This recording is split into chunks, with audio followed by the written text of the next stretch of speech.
start off. Take care of your mom.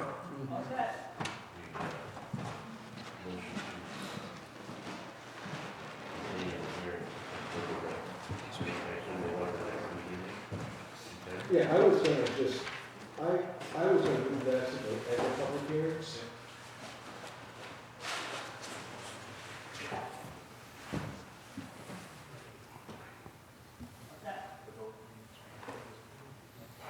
Oh, looks like we're on air. We must be ready to go.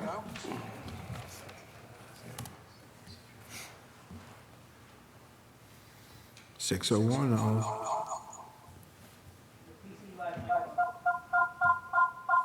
I guess Got that's some me. odd- Yes, that's you. Can you kill the volume on that?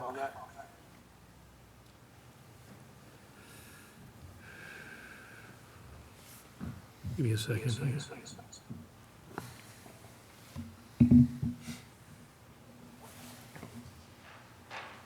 Hello, hello, hello.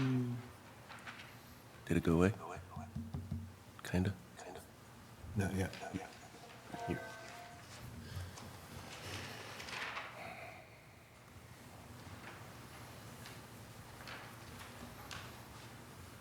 I should not be, going all the way out. Yeah, probably. I think the simple fix would be just muting your machine. I did. Oh, Okay, so are we, I and think we're good now. That fixed it. Okay, great.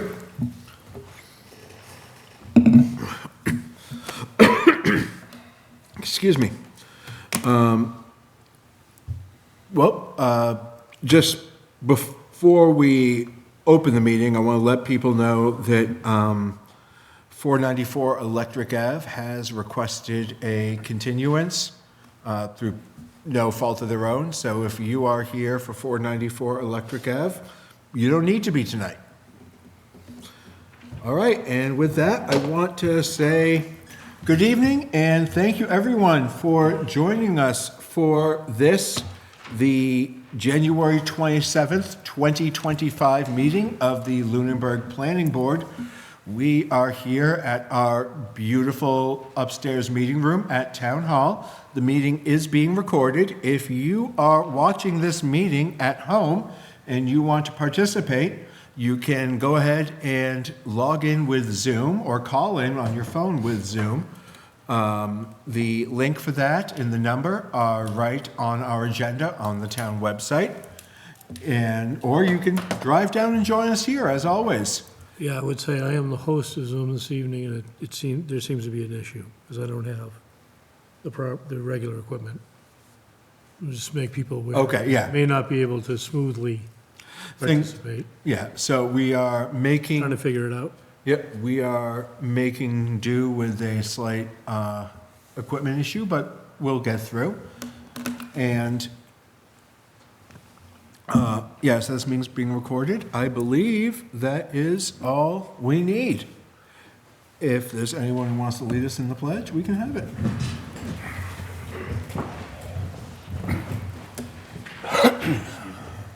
I pledge allegiance to the flag of the United States of America and to the republic for which it stands, one nation, Under God. indivisible, with liberty and justice for all.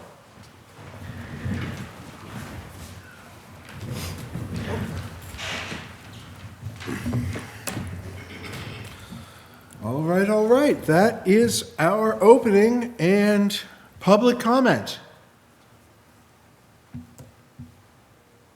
Seeing none, I'll move us on. Chair and directors' reports.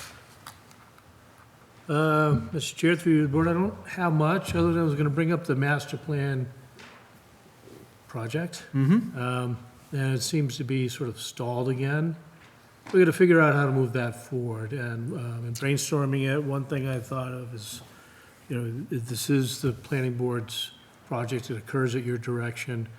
So maybe we just ask the consultant for a complete draft with the implementation action items included. And then we go to the various land use related boards, committees, and commissions. If you look at the master plan steering committee, a lot of it is representatives of those various bodies. And if we can't get that group together, or, we're struggling to do that, then maybe we just go directly to the source and try to get it on an agenda of each of those boards, committees, and commissions, and get some input and get this project closed out. I think that's the only way forward at this point in a expeditious manner. So, something for the board to think about, we can talk about at the next meeting. I'm just kind of launching this at you, so. No, what we have on our agenda tonight for the master plan steering committee for board discussions. Okay, So we can hit that at that point as well a little more. I know Tim and I will both have at least a little info there. And great. Anything else, Mr. Director? no, that's all I have. All right, great. Then we have one A&R tonight and a couple public hearings, so let's dig in.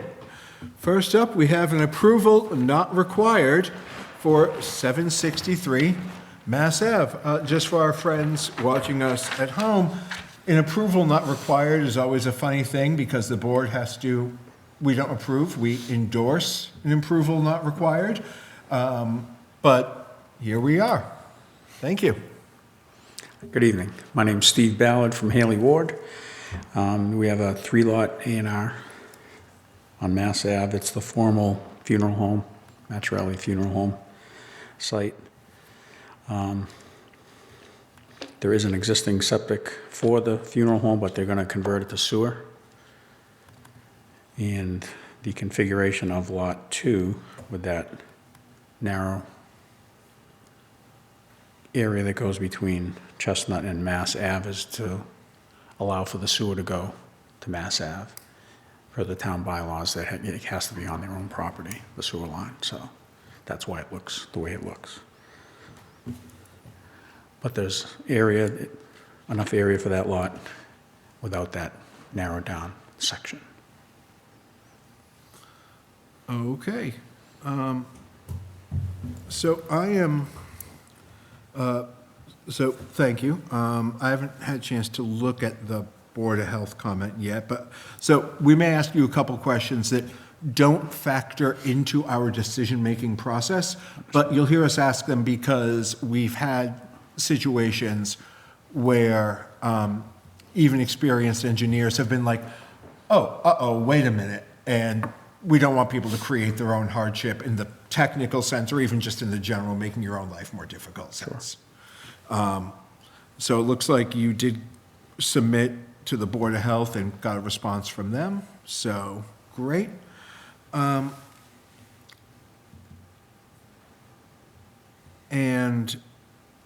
okay, I'm looking at the plan, and I see that the old funeral home, and that is divided up into 3 lots, okay.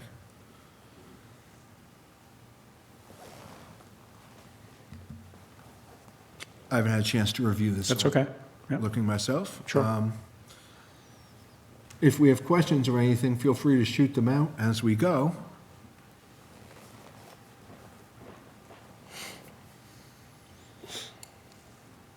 And this meets the minimum, this is, what is it? This, yeah, this is residence, residence A, limited business, okay.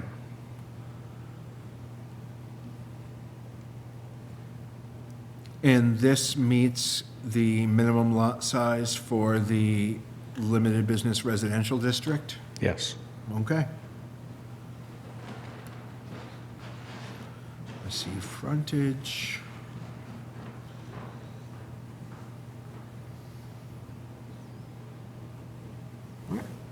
Any questions for the applicant?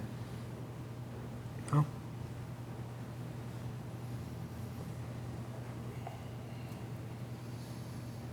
All right.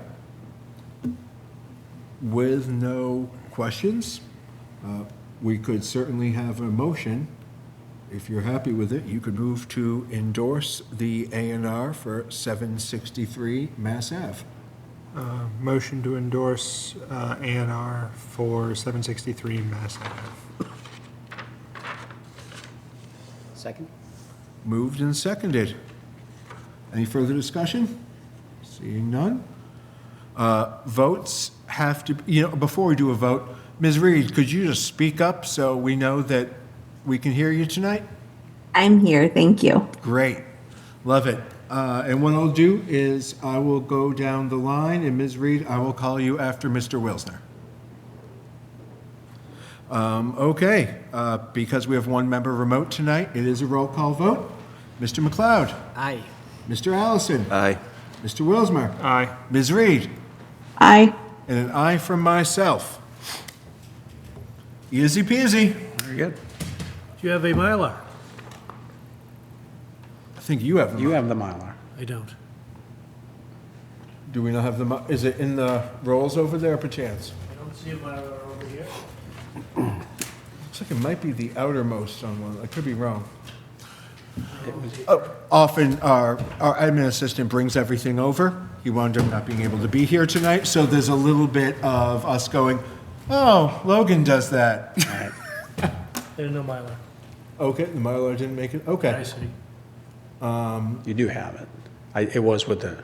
Yeah, oh no, we're not questioning if you provided a Mylar. I wouldn't be here if that wasn't there. This is purely, No, this had nothing to do with you. Apologies, because we should be here and we should be endorsing it right yep, now. We're not. okay. If we, then, we will, Arrange having the board members, Mr. Chair, come in. yeah, I'll say we'll Sign it and- get into the office as quickly as we can to get that signed for you. All right. But it's here, all good. All right, thank you. Thank you. Rock and roll.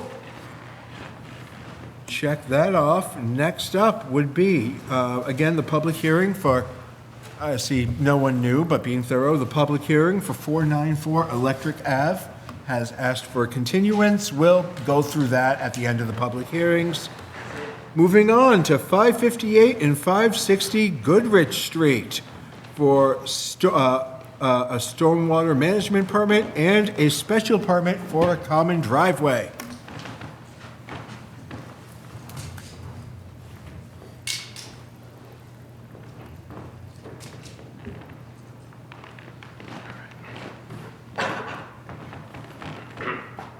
Mr. Chair, while he's signing up through you to the board, just an update on this application. We did have the peer reviewer submit his most recent comments. I think it was Friday.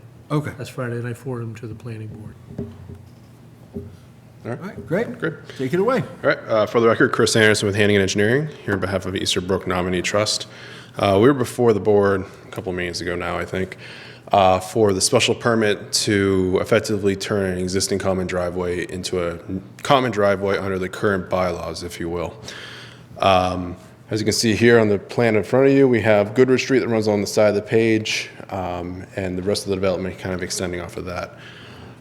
We did receive peer review comments from Graves Engineering as well as the various town departments. I'll go over the comments from Graves Engineering because they kind of lead into a couple more of the department comments, if you will. Specifically, Graves brought up two major points relative to the design of the common driveway. Specifically the radii at the intersection with Goodrich Street. We did request a waiver to reduce that down to 15 in order to make it a little bit more user-friendly, if you will, on the site. We took a second look at it based on review from both Graves as well as the fire department.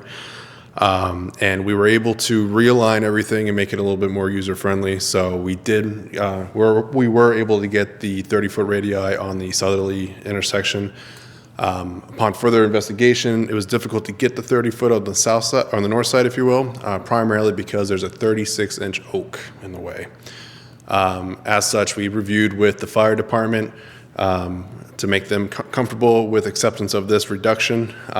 Effectively, we provided the various turning maneuvers for the largest vehicle that the fire department currently has, and it can easily accommodate the entire maneuver without crossing over the edge of pavement or interfering with anything else, both going north and coming into the site and exiting. I did review that with Chief Sullivan, and he did respond in favor of that reduction through the OpenGov portal. So we did address that. And that coincides similarly to what Graves had requested. They think 30 foot's a little excessive in this application. and that 20-foot is a little bit more user-friendly. So we did address that comment. The third comment was relative to the depth of the existing pavement on the site. The current pavement thick is about 4 inches per the landowner. They designed the road. The owner is a developer, so they are very familiar with pavement. But the current driveway does take large farm equipment and other deliveries, so they designed it to be a little bit more heftier. Portions of the driveway are in a little bit rougher shape than others. So in areas during construction, we're more than amenable to doing the in situ testing to confirm the depth and cleaning up any damaged pavement along the way to make sure that it doesn't deteriorate any further. Graves reviewed the stormwater and calculations and found them to be in order. The outlying comments came from the Lunenburg, Fire Department, which echoed the concern about the radii, which we addressed. Building department raised a question relative to the parcels, specifically a parcel configuration relative to 560 Goodrich, which is one of the lots being serviced. Effectively, there's two 560 parcels on the assessor's maps, just because of how the land was acquired over time. They're under common ownership. Same owner owns both properties and is the nominee trust as well. So, as pending a favorable action by the board, an A&R is going to be submitted regardless to try to separate the lots to gain the extra lot, and that lot can be consolidated into one at that time. So we'll stay below the 4 lot threshold. And Board of Health raised a question relative to well regulations. Pending also a favorable action by the board, our next step is to go in front of the Board of Health. We did do the appropriate testing and laid everything out, so we are able to provide a fully compliant septic and well on the site as well. So besides that, that was pretty much the last remaining comments from the various departments and peer review. If there's any questions from the board, I'll be more happy to answer them. So, making sure I've got my mind around everything. Fire department has reviewed with the new radii and is satisfied? Yes. Correct? And Graves reviewed the new radii. Did Graves review the new radii? Was there a comment there, or? So the radii question came up in their initial review. Yep. They said a 20-foot radii is more applicable and referred to the fire department. And Understood. Thank you. Understand the septic. I don't think I fully understood what the building department concern was. Could you explain that to me a little bit? so, sure. So if you look at the current assessor's maps, specifically the GIS, it looks like the driveway is servicing 4 properties right now. You have 564 Goodrich Street, which is effectively the house right along the road. And then you have 2 560s, 560 Goodrich Street and 560 Goodrich Street rear, with 2 different parcel numbers. The only reason that's there is because the landowner acquired it at different phases. So that's why he threw the flag at that. So they're under common ownership, same owner, everything. It's going to be effectively consolidated to one lot as part of the A&R process. But you're not going to do the A&R till you know everything's copacetic and cool? Yes. Okay, understood. Great. I would turn to the board and say, what questions or thoughts do we have? Seeing none, this is a public hearing. I would invite members of the public. If you are watching is there anyone in our Zoom waiting room, or? I assume you're checking that, I've no. Yeah. Okay, great. Okay. Again, if you're watching at home and want to speak up, go ahead and use that hand raise feature. And otherwise, members of the public here, any public comment? Seeing none. Okay.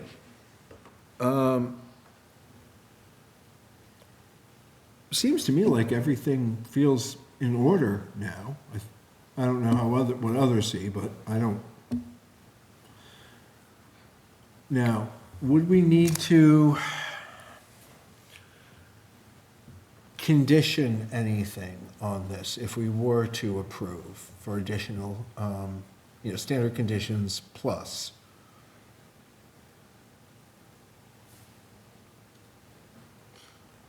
Is there anything we would need, I don't know, I don't think it matters in this case, but do we need to condition that it's contingent upon the A&R happening or anything for things to work out correctly?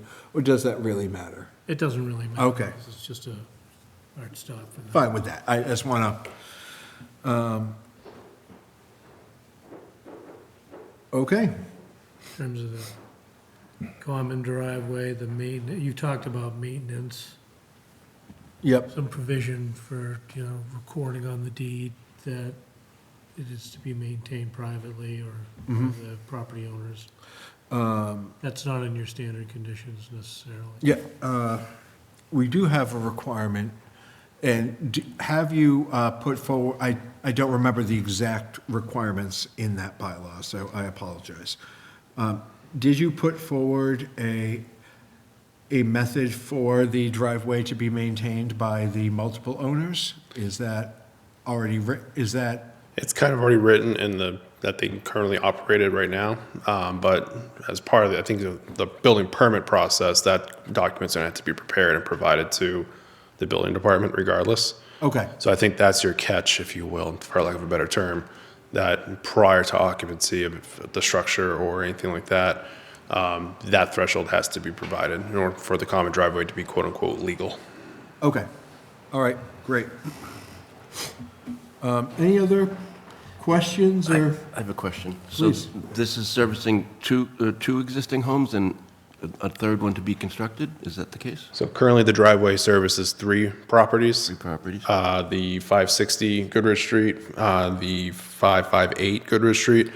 560 is further up the hill, back off the property. 558 is pretty much right off the page to the top right, and then you have 564, which is immediately along the street. So you have 3 current lots. With this, we would get the additional 4th lot, which would be located right where the house is shown on the plan now. So I guess my question, well, that brings up another question. I didn't think we allowed common driveways for more than 2 buildings, did we before? We did not before the current bylaw. Right, so there's already 3 existing served, and they're going to construct a 4th. How did that work? How Pre-existing, that was many years ago. This is back in the 90s. Different regulations, different review processes. Okay. Now, if the maintenance agreement needs to be recorded on the deed, is that going to be a reissuance of the deed for the? Typically, you can put a notice on the deed, so that you can put a notice on the deed, so that it's recorded with the chain of title. Okay, very good. Yeah, that was my concern, I guess. All right. And sounds like Graves is happy with stormwater, so, good. There was also the question about waivers. Were there additional waivers besides the radii? The radii and the alternative turnaround area. So the local bylaw requires you to have, I think it's like an 8x20 turnoff area, about halfway through or so many feet. We currently have an existing cul-de-sac that's already there, and it functions at a higher level than a turnoff area does currently. So if anybody were to get into the site, they can easily hit the cul-de-sac, turn around, and get out. And that was, fire department was fine with that, correct? Fire department was amenable to that as well. Great, okay, because that's largely, I view that as their purview, because they're the ones who need to drive the big trucks. So I only bring it This up. is a procedural point? Yeah.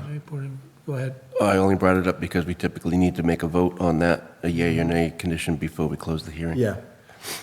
Is that what you were going to say? Vote on the waivers individually, yes. Yeah.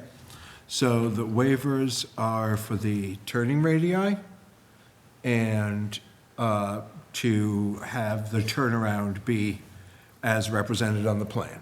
As proposed and represented on the plan of record. Okay, That is approved, yep. all right. So let's get those out of the way. Could I have, we have to do them separately, so could I have a motion? Motion to approve waiver for turning radius. Second?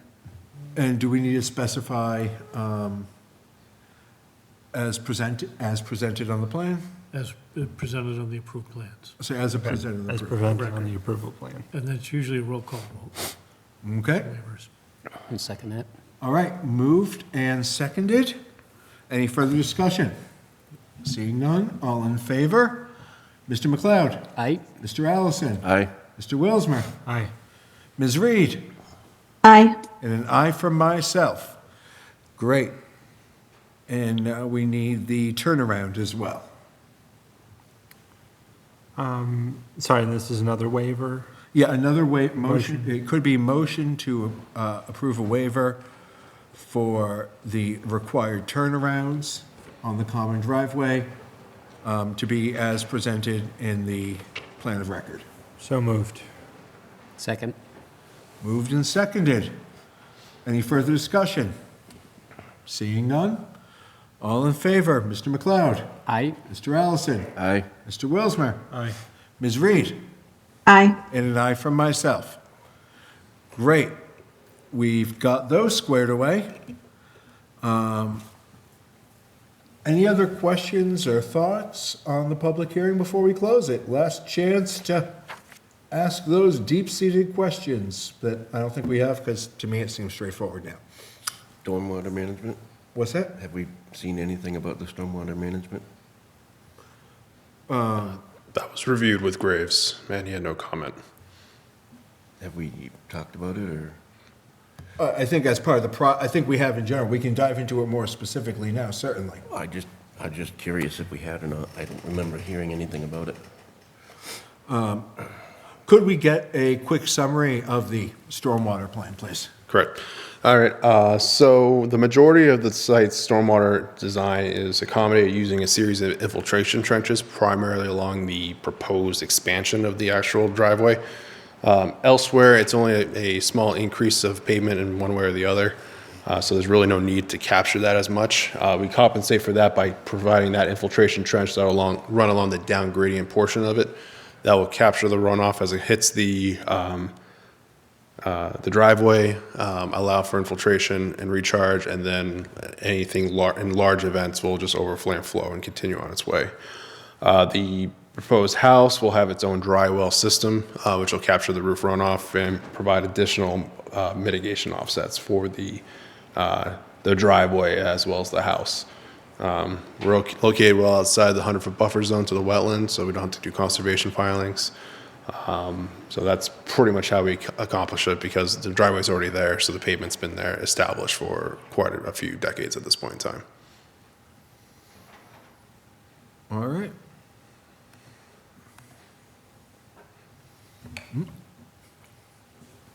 That's better. Do we have any additional questions about stormwater or anything else?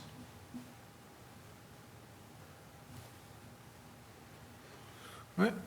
Seeing none, if the board has no more questions for the applicant, we could have a motion to close the public hearing for 550, the public hearings for 558 and 560 Goodrich Street for the stormwater management permit and for the special permit for the common driveway. So moved. Second? Moved and seconded. Further discussion? All in favor? Mr. McLeod? Aye. Mr. Allison? Aye.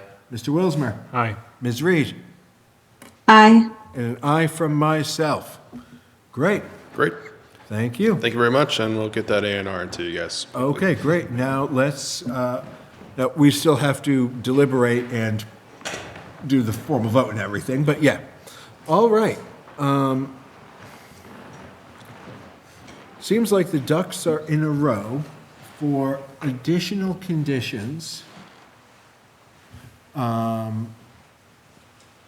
We need to include that I don't think we have official standard, I don't remember if we have standard conditions for the driveways or not, presumably not this time. So we also, besides standard conditions, we need to include a condition on the special permit that that, I don't know what the term is, but that the communal maintenance is required and needs to be, and that should be recorded with the deed.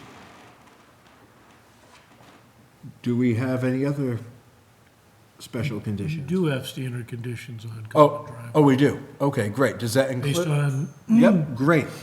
decisions and permits that were issued this past summer by Mr. Harris. And I believe those did include the recording with the deed, correct? I will tell you in a little bit, I just gotta. track Okay. it down.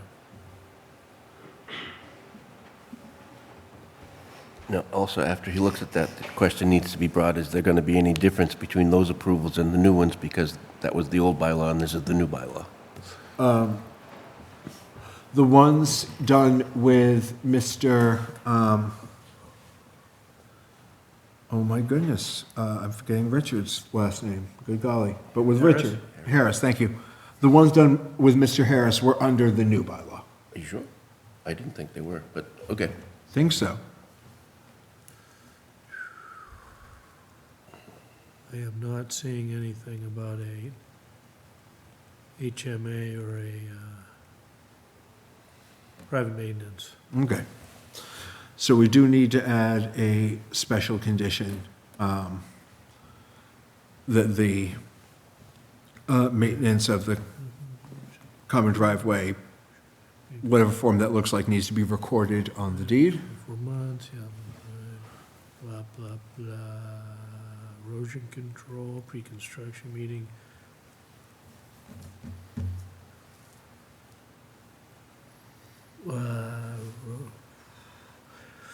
All the applicant's owners and their successors and assignees must maintain all culverts, collection basins, traps, retention, detention ponds, outlet structures, and other elements. This is the drainage. So there's nothing here about maintaining the road, driveway itself. Okay, so we do need, so that means we do need a special condition to record both that the driveway is communally maintained and whatever the maintenance plan for that is. I would disagree. I would say that would be a new standard condition for this type of thing. I don't disagree. I don't know if we can just say we're throwing in a standard condition now. I don't know how that. Well, it would be new for this one, but it would be standard for future. If I may, Yeah, I put one in a decision you were going to decide later on that we discussed at the last meeting to this issue. It's a special condition, because we didn't have it in the code. okay. That I could identify at the time. And we haven't identified it since, so special conditions, 1, a legal framework must be provided for a continuing maintenance of common areas such as a homeowners association to be recorded on all property deeds herein. All right. No, I'm sorry, is that was for stormwater or for the common driveway? That's for continuing maintenance of common areas, which would be the road, all common areas. So the special permit for the common driveway? Yes. Okay. And I would think that would be a standard condition for the stormwater. That is one of our standard conditions for stormwater, that there has to be, if it's communal, has to have a maintenance plan. I'm suggesting that we, in the future, look at having that be a standard condition of the common driveways as well. It should be, because the roadway Exactly. Full agreement. does affect drainage, obviously, but in and of itself, it needs to be maintained and replaced privately. Whether or not it needs to be a special condition for this specific application, Correct, I yeah. don't. Yeah, no. You have my full agreement. We need to Good. get that in there. Okay. So, sounds like stormwater management permit, we have to have these votes separately anyway. Stormwater management permit sounds like can be approved with standard conditions. Remember there being anything, okay. So we could have a motion to approve the stormwater management permit for 558 and 560 Goodrich Street with with standard conditions. So moved. Seconded. Moved and seconded. Any other discussion? All right, all in favor? Mr. McLeod? Aye. Mr. Allison? Aye. Mr. Wilsmer? Aye. Ms. Reed? Aye. And an aye from myself. Great. Hearing no objections and just thinking about the details, we could have a motion to approve the special, so, by the way, special permit vote does require a supermajority. So it doesn't need 3 of us, it needs 4 of us. Just general note, approve the special permit for the common driveway with standard conditions and the special condition regarding maintenance as specified earlier by Mr. O'Reilly. So moved. Second. Moved and seconded. Any further discussion? All right. All in favor? Mr. McLeod? Aye. Mr. Allison? Aye. Mr. Wilsmer? Aye. Ms. Reed? Aye. And an aye from myself. Boom shakalaka.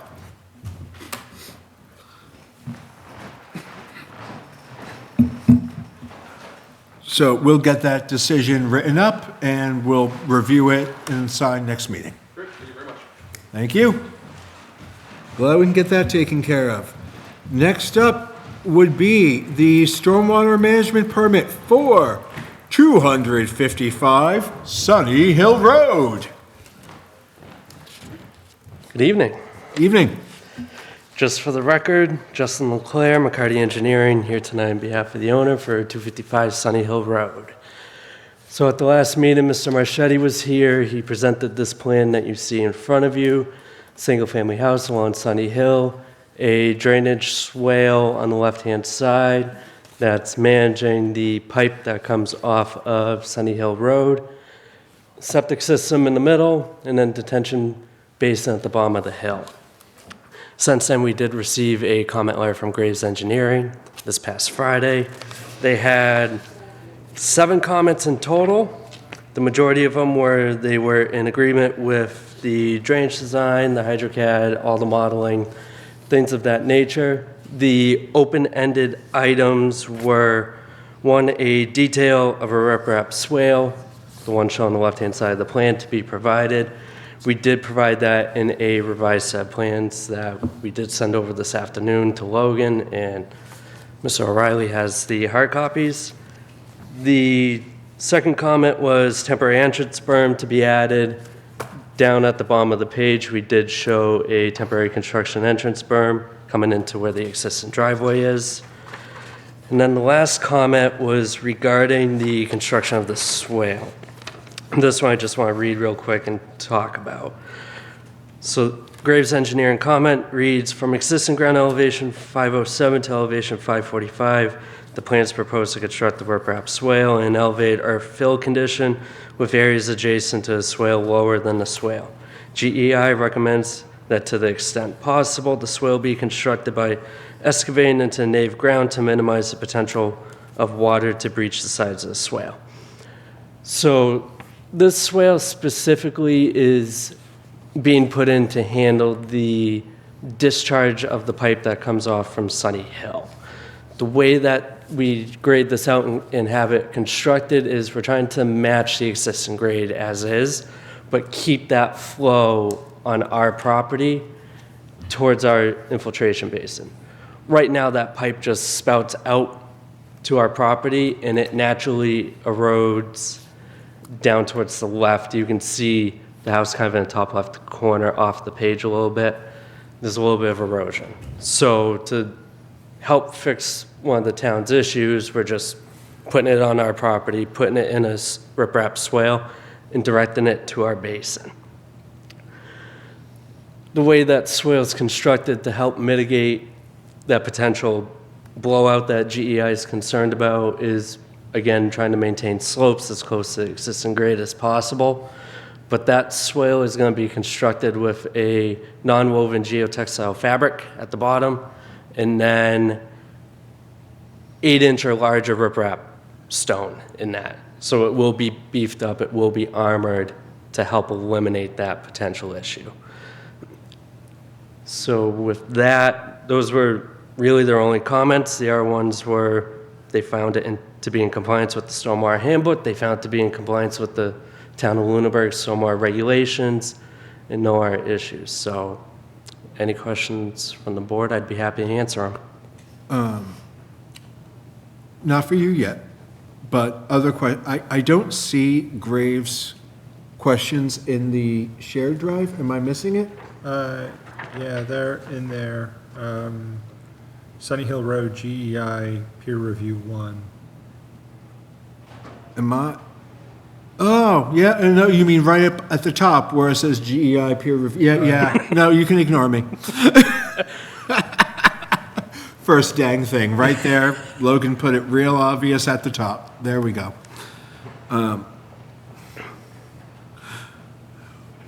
Weirdly, I found that I have the habit of reading things backwards. I often start at the bottom, or on books I start at the right-hand side, which isn't super useful, it turns out. I've been told it's a left-handed thing.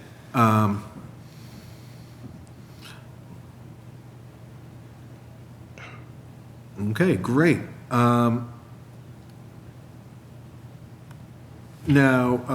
Mr. Riley, Mr. Riley, I have I'm looking through your report, and are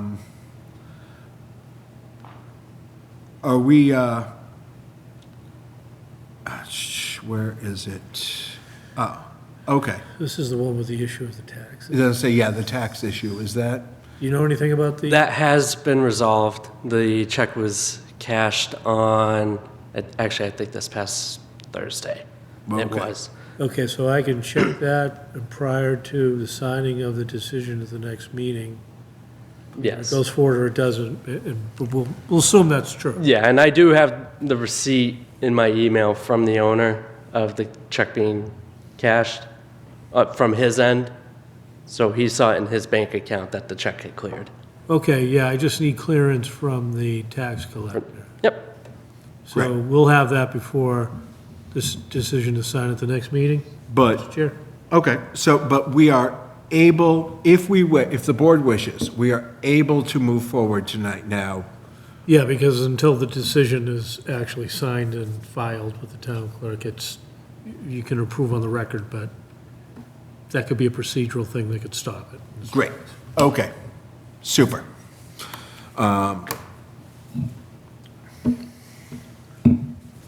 One sec, I apologize. Excuse me. All right, okay. So, questions for the applicant? I have a question. Yeah, please. Excuse me. So, the review comment about the swale recommended that it be in virgin soil, and I don't think you said one way or another whether it was or it was not. So there is I have to walk away from the mic, but You can take it with you.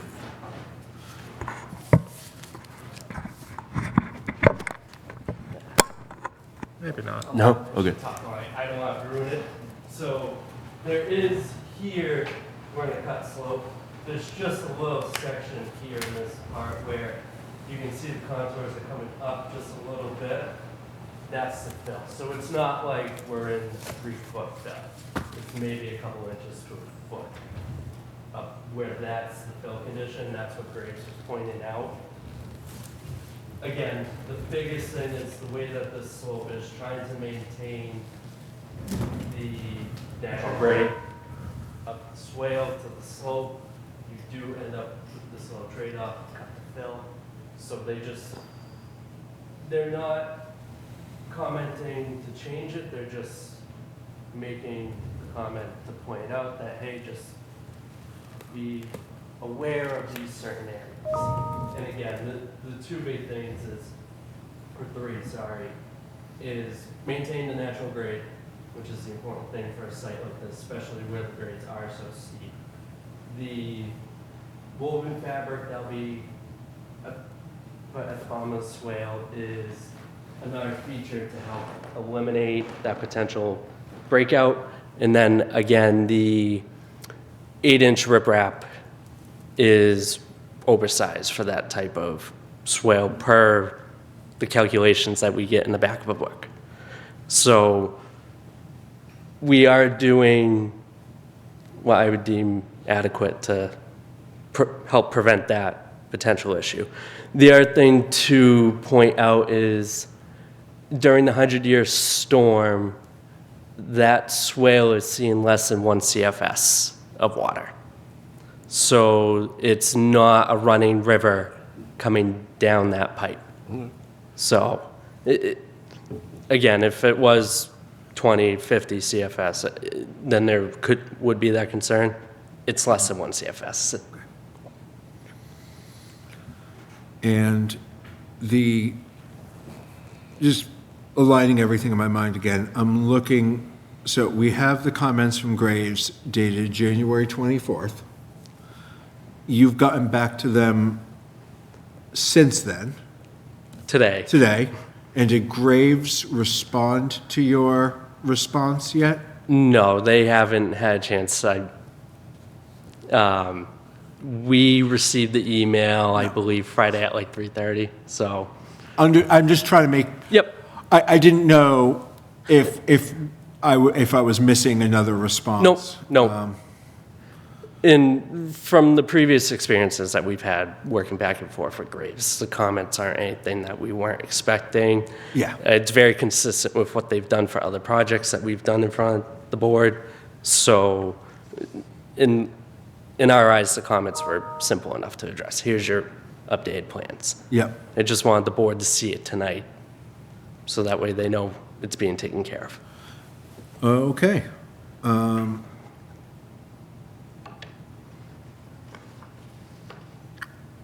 All right, do we wish to, first of all, other questions or thoughts from the board? We'll start there. I don't want to move us forward too quickly.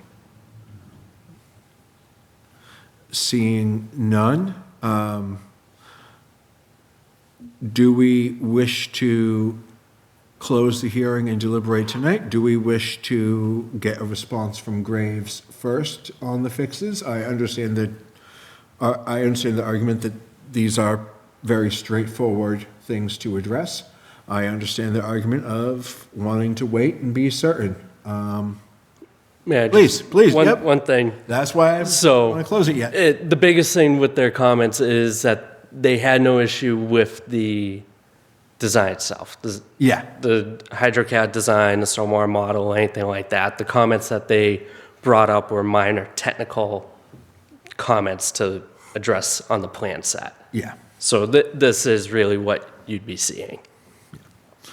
All right.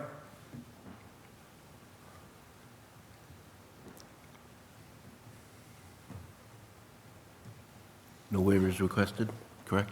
Nope.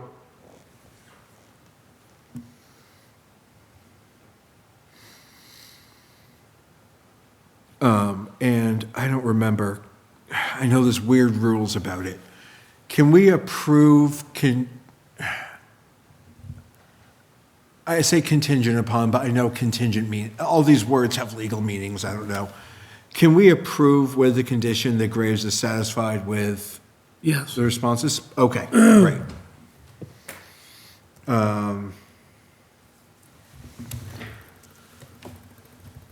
No, we still need to technically open it to the public.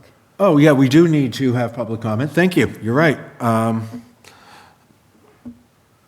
No public in the room? Do we have public that wish to speak in Zoom? Seeing none, as always, if you want to speak, get that hand up. Use that hand raise feature, and we're loosey-goosey with public comment. We like it when people talk. All right.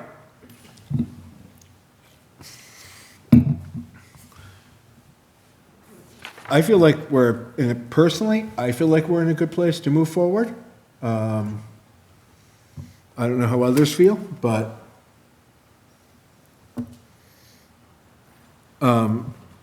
if people are satisfied, we could have a motion to close the public hearing for 255 Sunny Hill Road. Motion to close the public hearing for 255 Sunny Hill Road. Second? Moved and seconded. All in favor? Mr. McLeod? Aye. Mr. Allison? Aye. Mr. Wilsmer? Aye. Ms. Reed? Aye. And an aye from myself. Great. Public hearing is closed. Now, let's A, B, C, and D deliberate. Yeah, I mean, if Graves is happy, I get everything that's been said. We could, I mean, is there other discussion to be had? Seeing none? We could move to approve the stormwater management permit for 255 Sunny Hill Road with standard conditions and also with the special condition that that I don't know what the exact wording would be, but that we can move forward with, this can go forward once Graves says, yeah, we're good with the responses. So moved. Second. And before I have us vote, Chris, we do have in stormwater that it has to, the maintenance has to be oh, wait, this is a single-family lot, so. Still needs to be recorded. Yeah, okay, it does, all right. Yeah. Okay, that's the standard, great. Moved and seconded.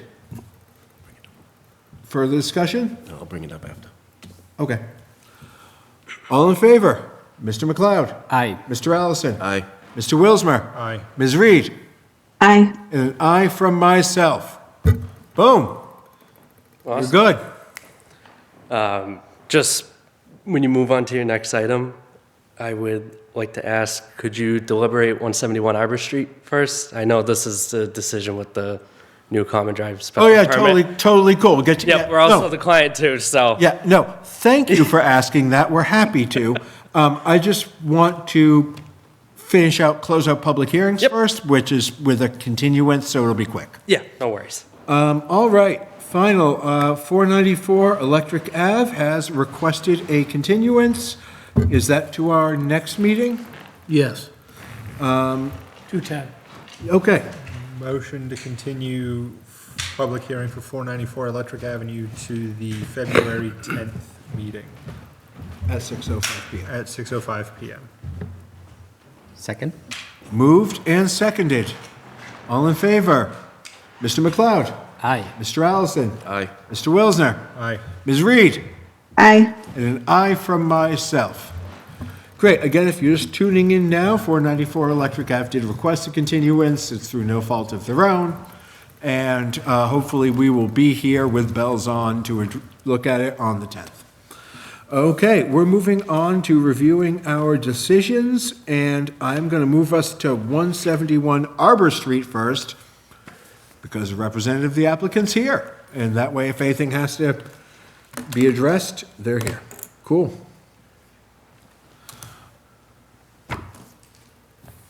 Let me go back.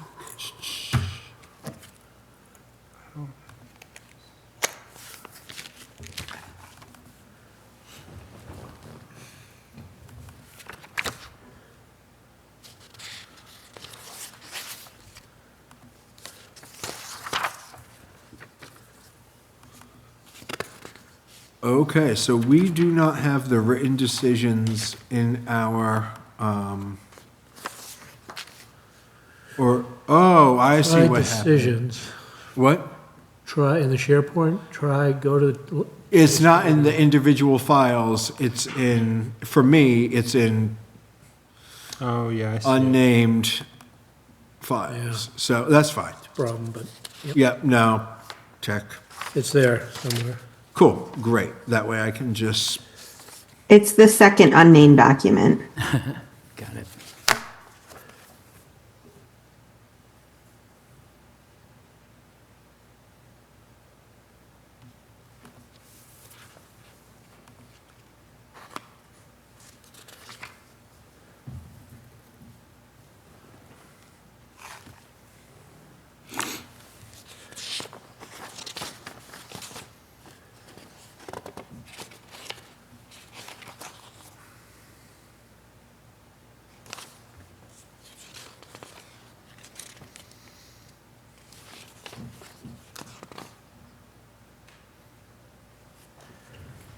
Mr. Chair, is this the issue of the special condition that the board wanted to consider before signing the decision?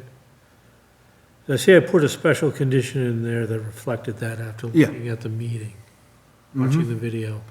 I believe that captures the discussion and deliberation at the time that said, can we revise the conditions prior to signing the decision while approving it this evening at the last meeting? And I said yes. So Okay, great. that was the additional issue that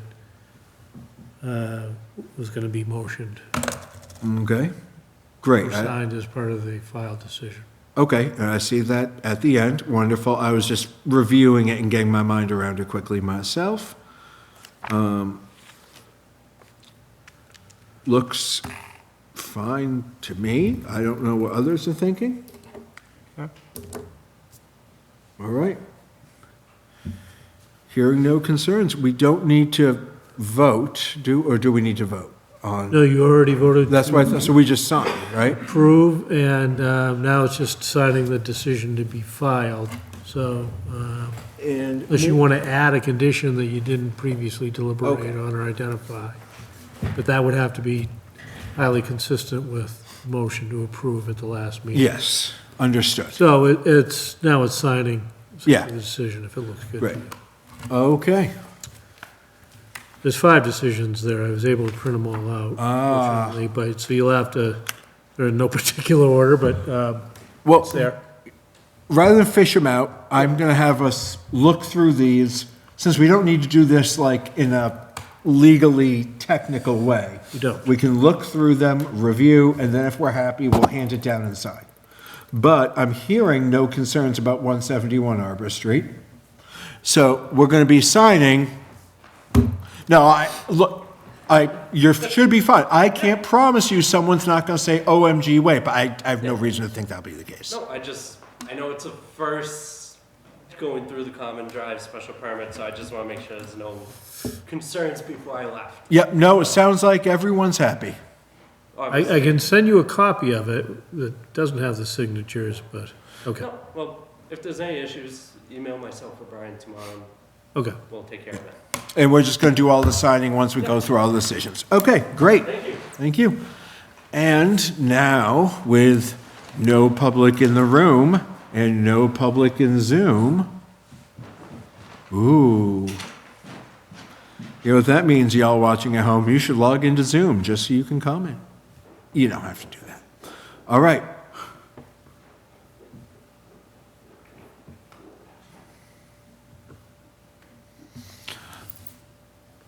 I'm just taking a moment myself to double check and see that everything matches my memory.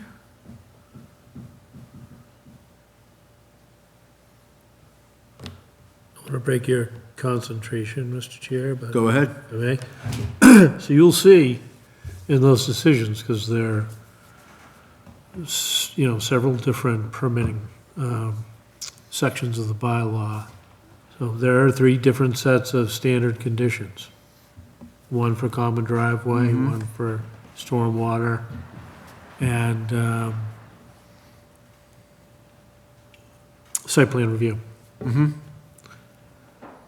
That's what we have right now Okay. for use with the deliberations and decisions. Site plan approval, right?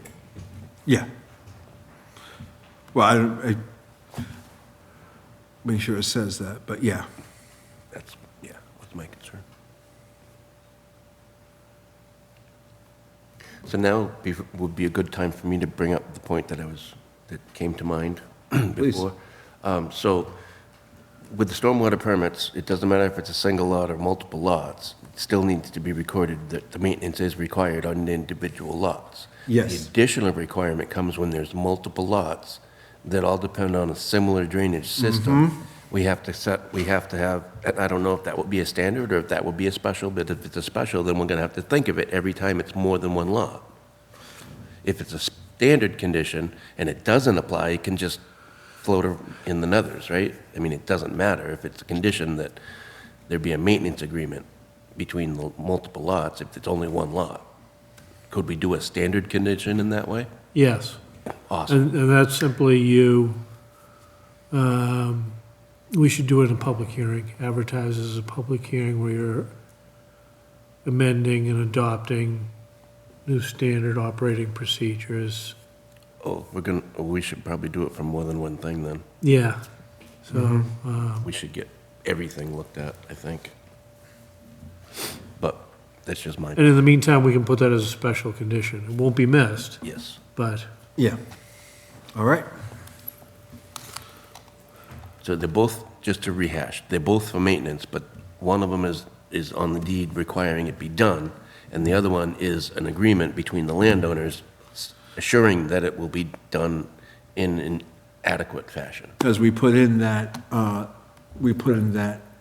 comment, if, we put in that condition to have it on the deed that maintenance needs to be done, because we found that, see, I'm glad you mentioned that, and that jogs jogs the memory, and goes, oh yeah, because we were frustrated that we'd approve all this stuff, and then the next owner would likely be clueless. there's a, gee, I don't know if I should bring this up. Do it. No guts, Do it? you won't do it, no guts. There's a larger issue or can of worms here, sort of the 800-pound gorilla, that, what drives the need for single-family stormwater permits? What is going awry with our subdivision approval process? Because normally, all the drainage for all the lots should be taken care of with subdivision approval under the Subdivision Control Act, your local regs. A&R is what's going awry, Yeah. Okay, right? so you're saying the lots are... A&R process ties our hands. We can say all we want, and we can tell them, well, this is a requirement for that and that and that, but they can ignore us all they want to because we have no teeth in the A&R process. We get, You're saying additional impervious, or there's additional impact on lots that didn't exist when the subdivision was approved? Well, I'm also going to mention that we almost never get a single-family home construction for stormwater management because they almost never disturb more than an acre, and almost always it's new lots going in. However, we did try at one point to get all the stormwater management required for an individual lot on that lot, so that they didn't have to have homeowners association or any such thing. However, some layouts, some designs, they don't do that, and they put it all together as 5 lots in one drainage system. And that would require not only it be recorded on 5 different lots, but it would also require an instrument that facilitated the agreement or monetary contribution by the individual lot owners. Well, yeah, there's some things that the town is not going to accept, so, drainage systems that they aren't going to, accept. We're not going to maintain this because we can't. It's not designed to town standards. This would come up normally in this definitive subdivision. so we don't get many definitive subdivisions, would actually be, I think the component, 1 sec. 171 was our first definitive subdivision since that I can remember. Yeah, no, we don't get many definitive subdivisions. What we get a lot of is someone owns or buys a multi-unit piece of land, or not a multi-acre piece of land, and they hire engineers to carve it up into multiple lots that all have appropriate frontage. So it doesn't. Okay, so that's not a definitive subdivision. Yeah, so it doesn't need to be The a lot sub. was created, let's say maybe, who knows when? Yeah. But not through a definitive subdivision. Yeah, Okay. we get very few definitive subdivisions and many more, because we have the reduced frontage lots, we just get a lot more, Okay, so then it would be absolutely necessary that there'd be a private mechanism for maintenance. Yeah. Because the town could never maintain any of that. correct. Okay. Nor should we, right? They can maintain the drainage in the road, and will continue to anyway. Yes. But as to whether it leaves the lot onto a butter's, okay, Yep. I got it. Yep, no, we get very, very few, and frankly, with our, and I don't think this is bad one bit, with our with our new common driveway bylaw, that removes more cases where someone might have done a subdivision. Not as many, because it doesn't actually give frontage where you can't get frontage already. So you can't make a new road to get frontage that way, but Yeah, no, it's. you can get they can get creative enough and serve it with a common driveway, which is Right. fine. I don't view that as a negative, because a common driveway is maintained by the owners, not by the town. So we don't need to As worry. long as there's not a public safety issue or a, Yeah. yeah. Okay. Yep. No, fair question. Great. These decisions look fine to me. If I hear no objections, I'm going to start signing and passing. I do notice that it's, my first name has been changed to Jeff. I'm sorry? My first name has been changed to Jeff with a G. Where? I think, well, I can't say every single one of them, but it should be Glenn. I don't know if it's easier for me to change my In name. the header, up on top? Yeah. Because The- there's, yeah, Oh, floating, yeah, Jeff McLeod. It was wrong for a while. It finally got corrected. Now, yeah, it did get corrected, and now it's, But, I can give you an excuse, but we're using the no, I'm not gonna give you an excuse, we'll fix it. so That's the front page, so I can, yeah. you can that's easy. change that, right? Yeah, okay. doesn't affect anything. What I'm going to do is I'm going to pass this down the top page. Glenn, would you get it? Could you move it to the bottom? Because it's actually the last page, okay?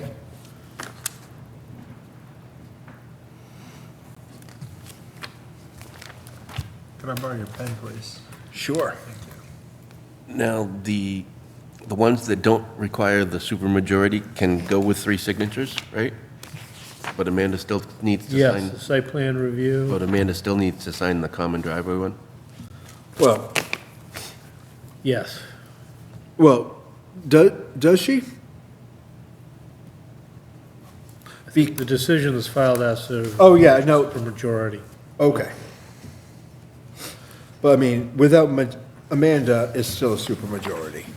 But I don't know. Oh, wait, because it was unanimous?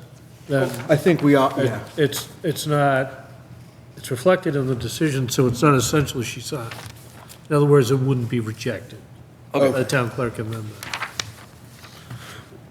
Would it be better if Ms. Reed can come down? it would be better, by Okay. sure, because, I can come tomorrow and sign. I have no problem doing that. I'm still alive, don't worry. thank you. I don't know, you say that, but I've seen puppies. Your puppy seems to be very well behaved, because I don't hear any. He's bark. sleeping. Don't let it fool you. There's no such thing as a well-behaved puppy. Gets worse as I go on. I mean, it says the man with two 50, 60-pound pit bulls that insist they're lap dogs, so I can't. Might not be the best judge. Oh, sorry, I It's all right. realized I Worked it was out. keeping it in hand. I stole that one from downstairs before the last meeting.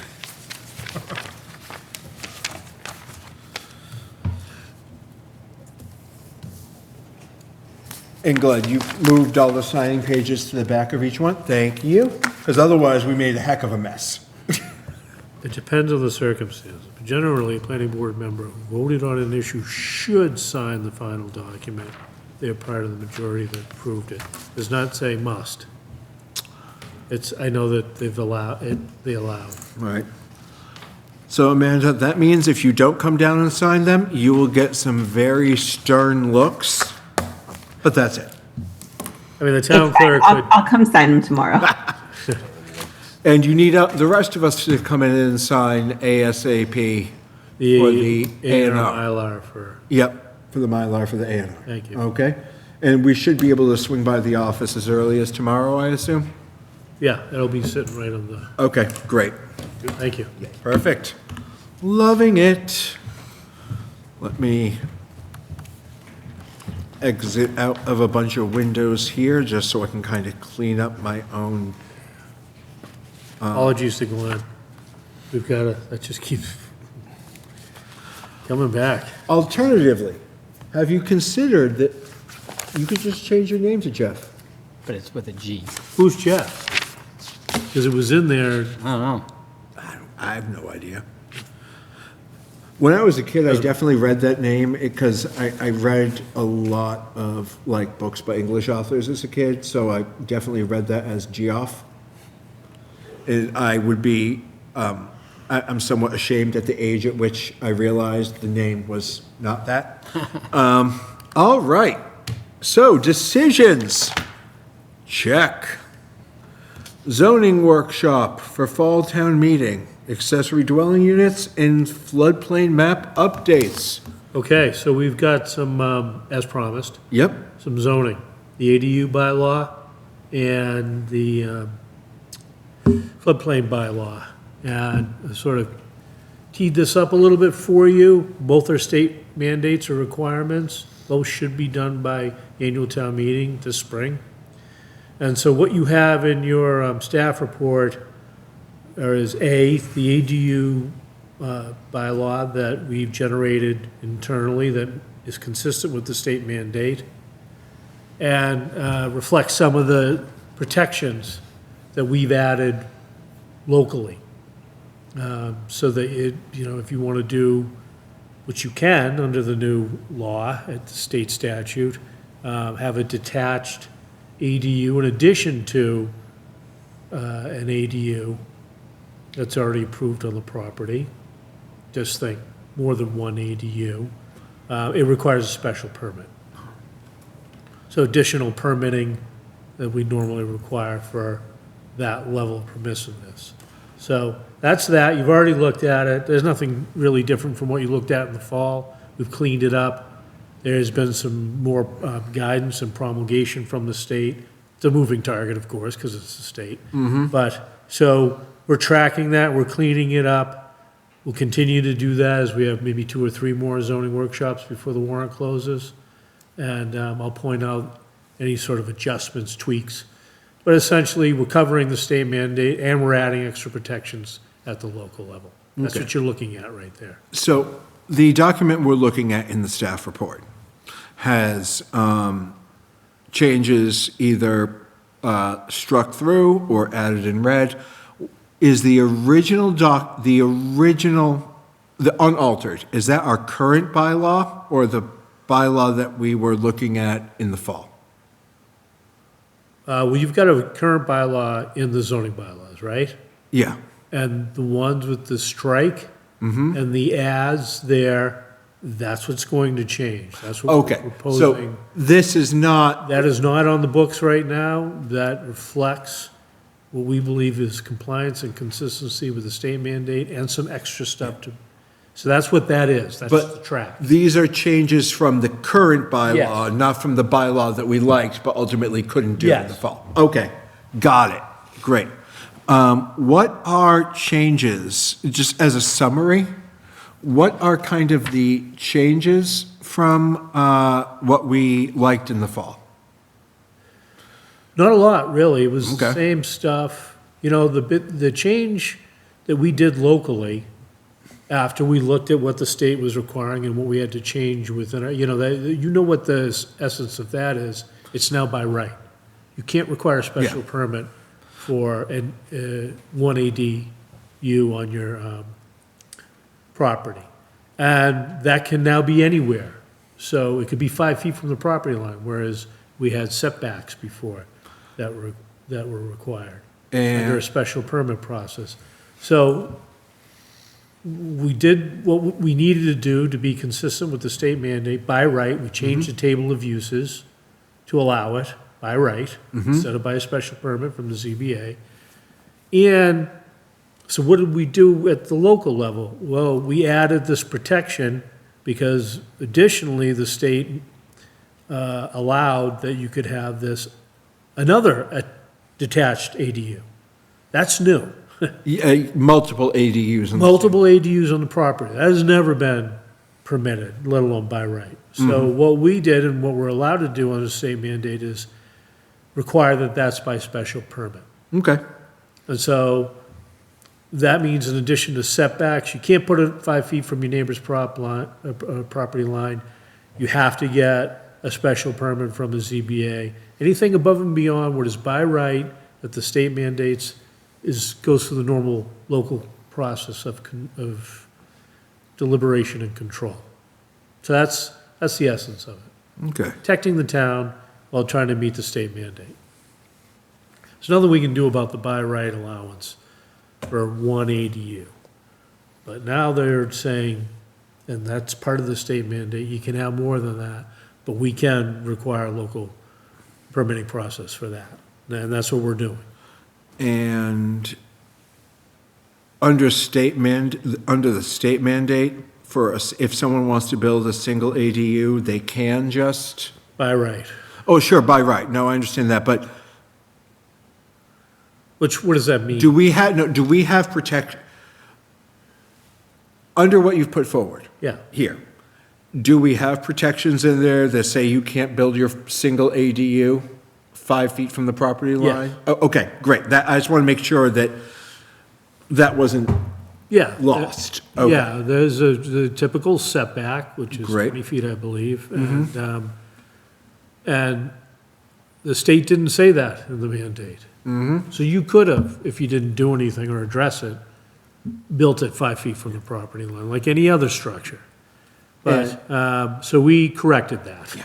And for our friends watching at home, the reason you don't want, we say ADUs, accessory dwelling units, mini houses or mini apartments, or it can be separate from the house, from the main primary dwelling unit.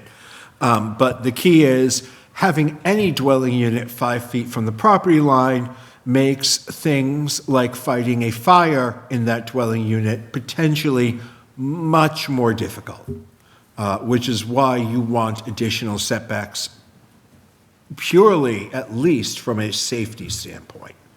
We don't want people building dwelling units that are actually fire traps because that would be poor. At least I don't. I can't speak for the board. Maybe y'all want fire traps. I should not presume. So that pretty much covers what you've already seen. Yep. And how we're trying to clean it up, tighten it up.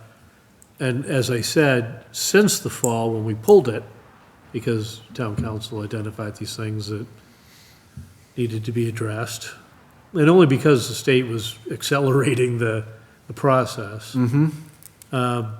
We're, trying to adjust on the fly as more guidance comes out. More guidance came out in the beginning of January. So we're trying to hit that target.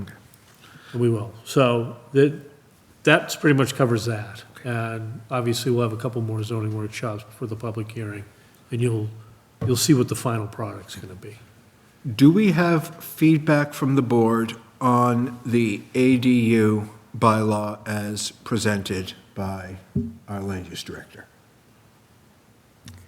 I do think it's important as we move forward and address this, certainly through the public comments, but even on town meeting floor, it's just be very clear as to where this change is coming from, that it is in fact, another, what I would classify as an overreach from the state mandating this change. So I just think that's very important that the voters understand where this change is coming from.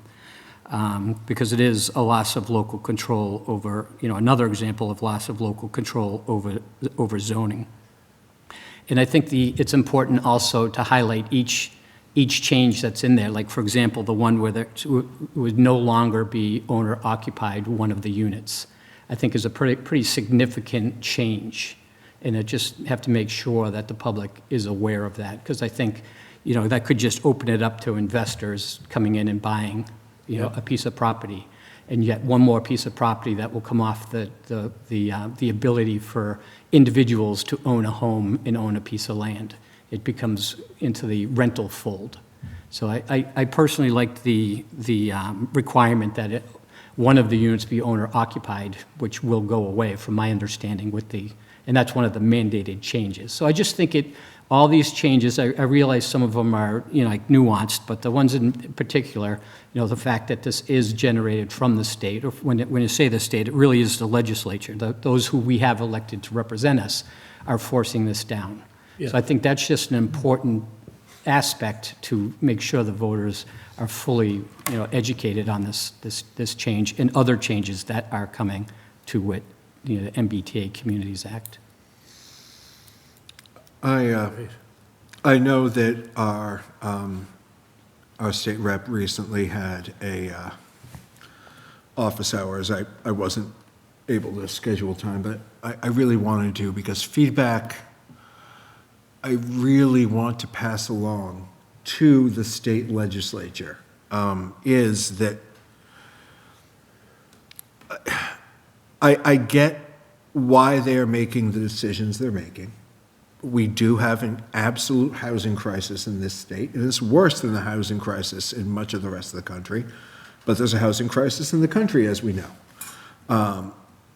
But even if we accept everything they're putting forward as necessary, and we could certainly debate that, but even if we accept that everything they're putting forward is necessary, the time frame in which they are doing as such in requiring action precludes smaller towns. Now, Lunenburg's not a tiny town anymore.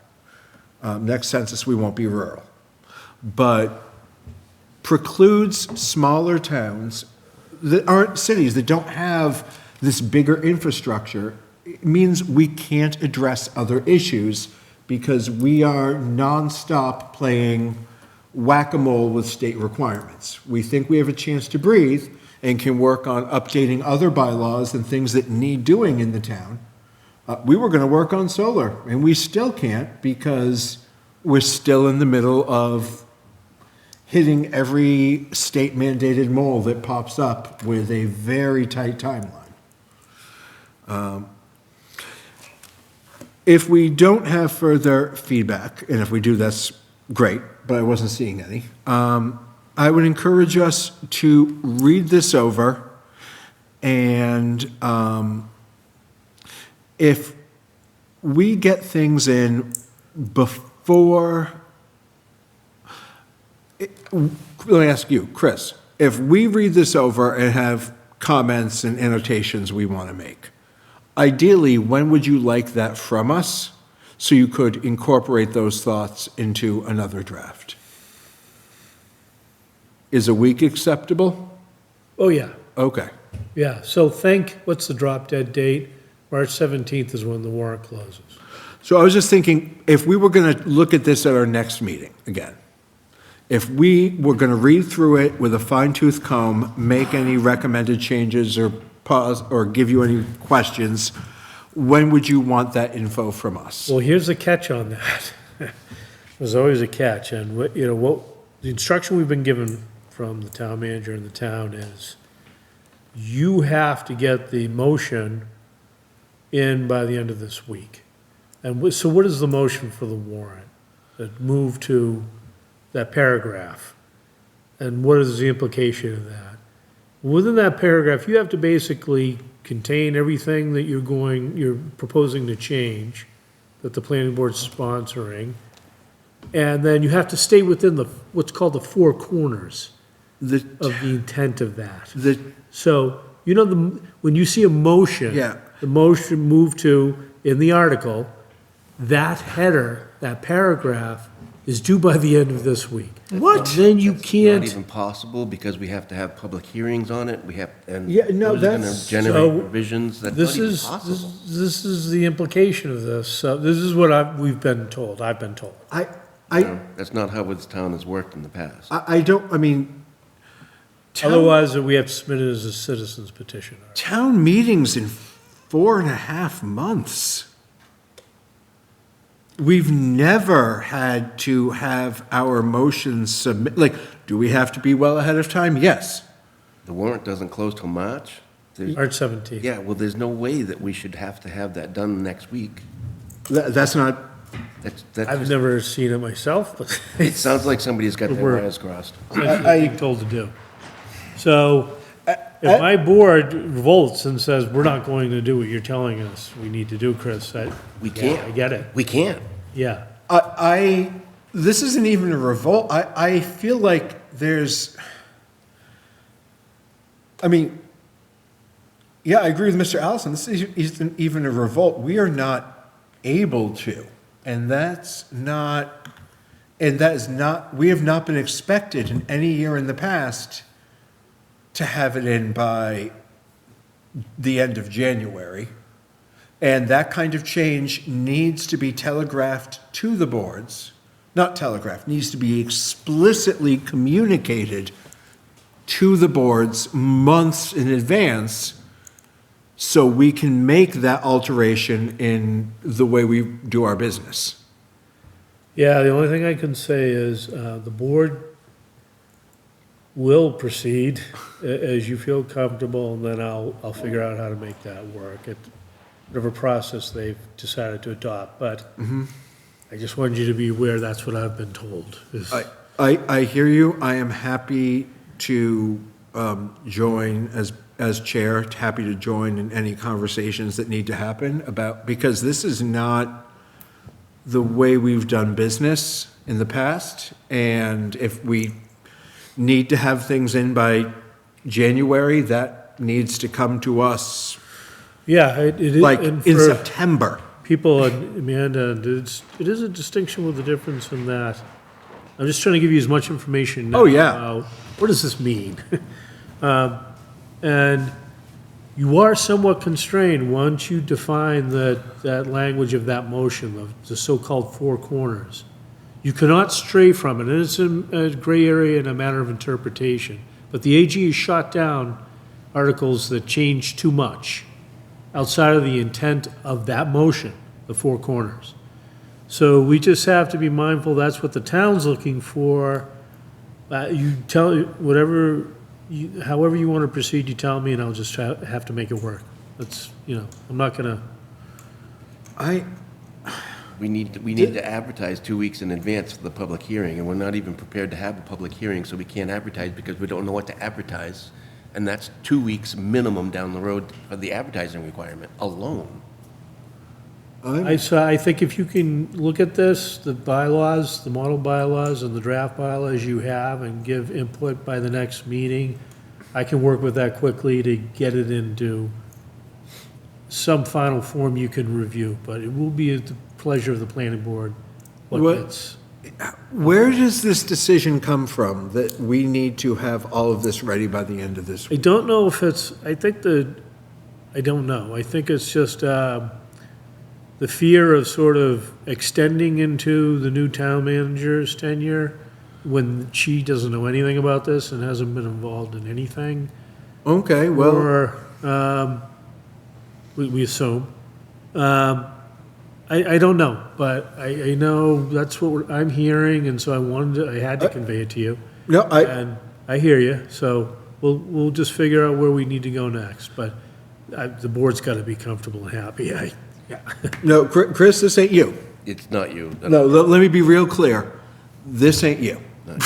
This is, Okay, well, But I'll do what I this- need to do to make sure the board's comfortable with where they want to go. I am happy to meet with the power, do y'all mind if I meet with any powers that be if they wish, so I can kind of say what the heck's going on? If Because you need somebody that can use a little bit stronger words than heck, I would be happy to meet with you. I am in a public forum and I choose I my words understand. accordingly. I understand, but there's a bunch of nonsense going on, and it's not just recently, it's in the last few years, and I don't like the way things are going, and it seems like people that speak up, that know something, that have some valid input, get shot down by other people that say, that's not nice. Well, government is not nice sometimes. It's not nice. It's not fun, and it's not a bowl of cherries. So if you need somebody that understands that and purports themselves differently, then I'm happy to do that as well. But this is ridiculous, and I don't mind saying it. What you've been told, Chris, what you've been told is absolutely ridiculous for this board to be able to do, Yeah, so, period. so if you want to just look at it and proceed the way you feel comfortable, Okay. Yeah, I'm going to Okay. make that And- work too. yeah, and I'm happy to have that. Yeah, no, I think we'll see how it goes, but So even more so, if I think does the board have any other direction on that, or? I don't Because think so. Because I think the floodplain thing is even more of a reach. We don't have much control over that. So It's another mandate. I'm going to pause us for a second. Okay. I want to wrap discussion on this before we go on to floodplain, Okay, just because I can't track like that. So on ADUs, knowing that we are tightly constrained in what we can do. So just because we have an idea and it makes sense, doesn't mean we're allowed. However, if we can get our feedback to Chris within the next week, then he can incorporate any changes that may be doable. And we can review at the next meeting, and we'll all already be very well fluent in it. Does that work for all of us? It works for me. Can I add Yeah. onto that? Is it possible for you to distribute the other comments without naming names, or is that still an open meeting law violation? Isn't that in meeting material, meeting info, so that we can all be aware of other people's input before the next meeting? I can always report what you individually tell me. Right, that's what I thought. You just can't discuss it. That's what I thought. Okay. So, yeah. We can give our feedback to Chris. Chris can share that. Yeah. Great. Okay.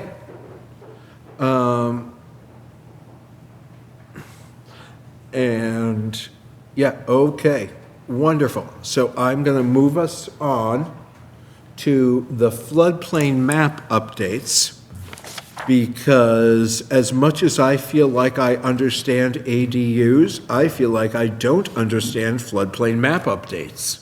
Yeah, and I'm not going to tell you that I completely do either. But it's another mandate, and it's been on our books again, like ADU has. We have a floodplain bylaw. And if you look at this sort of, from a practical standpoint or a simple standpoint, they're just updating the maps. So it's an update of the floodplain maps, the firm maps, which, relates to the insurance and so forth. It's a little bit more than that, because with the maps go a bylaw. It talks about what you can and can't do in the floodplain. And this is somewhat of an aggressive expansion of prohibitions under that in comparison to our current bylaw. So think changes to definitions, which we didn't have before, lots of definitions. That can be fine, it's clarifying. But lots of changes to that, and then some additions of things. And if you're looking at the bylaw in there, the information I gave you, it does something which is good that I think we were talking about early on when I first got here, which is you'd love to see suggested changes to our bylaw with explanatory notes that go along with it and explain what the hell is, why is this needed? And this does that. but there's sort of a handful. So look through it. I don't see anything like, starkly like a power grab or too, heavy-handed, but it is more. There are more prohibited activities. So, There is additions to authority and there's some additions to variances in the process. But overall, it makes the variance process a little more onerous. So it's a lot. Take a look at it, and then we can maybe talk a little bit more next time. But they don't even have the official letter adopting our maps out yet. So don't worry about that quite yet. I have a bunch of questions, if I may, because I'm Yeah. trying to wrap my mind around this. Yeah, sure. First of all, the writing that is in our staff notes, that is, what is that? That I'm looking, is that the proposed new language? So what that is it's sort of a deck of, okay, this is what this is and why we're doing it. Okay. And then this is the model bylaw language you're suggesting you adopt, that you update Got it. from your local bylaw. And here's the explanatory notes after each one. See the green ones that are changing, that are already in your bylaw, but we're updating them. See the red track, the red font that is new There's- language that we're saying you should, that you have to adopt. In our document, there's no green and red. This is all black. Okay. So Let me fix that. okay, great, thank you. That's why I was wondering, because I didn't see, it is just standard text. Okay. Okay, that's I good. don't know, unless it looks different for others. Okay, great, I just want to make sure. Yeah, yeah, 'Cause all I- right, let me fix that, sorry about Yeah. that. I But take- there are, you could track it without the colors, but it's much easier with the colors. Yeah, okay. If you So let could, me fix that and get that version out to you. okay, thank you. And again, we'll review. Send initial thoughts to Chris. And then he'll have a week to kind of, we're much further back, right? There's a lot we don't know. Secondly, so I'm really lost on, this is not a map update. A map update is included, Yes, but the state is saying, in addition to there being a new map, we expect you to make changes to your current bylaw to reflect these requirements from the state? that's the crux of the matter. And is that, just again, so I can understand, was this a recent legislative action? Was this what led to this coming down the pipeline? This is driven by the feds, Okay, essentially, who update the map, like FEMA updates the maps, and that's just a data-driven process. yeah, But at some point, the federal agencies involved in this, that passed the CMRs and the regulations, they decided that there should be more strict regulations. And maybe they were looking around at all the floods and the damage and the property loss and loss of life, but it's coming from the feds in order to be compliant with NIPDES, which is a federal standard, okay, and the flood maps, which means, you still comply with the insurance requirements to be insured for flood loss. You have to do this, okay. and that's what it is. Okay, that gives me a lot more understanding. So I was thinking, I hadn't heard about any of this at the state level, and I don't know how that works with FEMA. Well, it's not state level. There we go. Okay. What is NIPDES, a National Prevention of, it's one of those acronyms, let me look at it. National Pollution Discharge and Elimination System. There you go. Thank you. There we go. Hold on. I might like to comment also is that this this is a very technical, highly technical, and it's not surprising at all that people are saying, I don't know, because I'm not completely sure exactly where this comes from. I do know that Concord did this many years ago, so it's not a statewide thing. I mean, it's a town-by-town thing.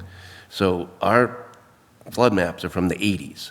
So I'm curious as to why this is coming up for this town at this time, but I'm also making the suggestion that we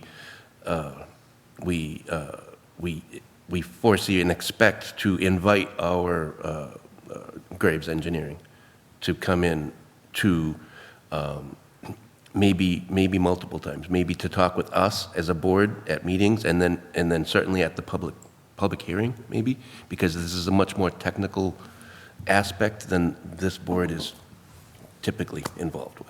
Can I do this? Can I, because there is an offer out there, can I get the DCR is handling it at our state level. So can I get their point person? Get them to come out, exactly, and they should not charge us for it. So I will Yeah. schedule that Yes. at February Yes. 10th meeting. That would be amazing. Love it. Have them come to every meeting that We're- we have on it. We pay taxes for a Yeah, reason. I exactly. am happy to spend that tax They money. make us spin our wheels, we spin them together. Well, I'm especially happy to spend the state tax money that we spend by making use of services the state says we can make use of. Oh, also another question. Are there other towns in our region that are undergoing this as well, or is it just Lunenburg? Yeah, well, the way it's working is, so we are in the Nashua watershed. They're doing it, they're prioritizing it by watershed. So the watersheds, there's like 4 of them, Okay. main ones that, in Massachusetts that so they're focusing on us first. They're updating those maps first. But it's the towns in the Nashua watershed, so theoretically Fitchburg and, Fitchburg's a little on the we're right on the edge. I brought that up only because our local regional group, Montechusett Regional, right? Yes. Yep. Are there other towns in the Montechusett region?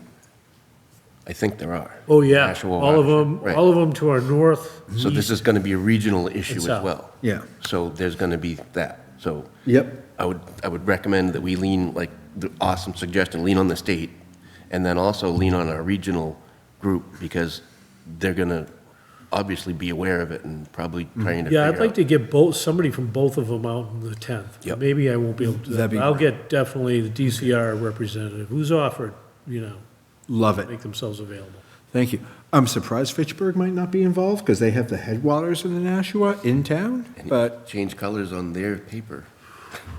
man, that was, I know that they're not mapped yet. okay. I mean, maybe we- this haven't gone. I think we just got fully mapped, as of Okay. like yesterday. All right. All right, just, I hiked to the headwaters of the Nashua on the regular in Fitchburg when I lived there, so I'm just going, oh. Yeah, okay, cool. All right, so we've got our home, we have got our homework, gang. There we go. All right, I'm gonna move us on then. Board discussions, master plan, steering committee, composition. So I asked for this to be on the agenda, so we could talk about it.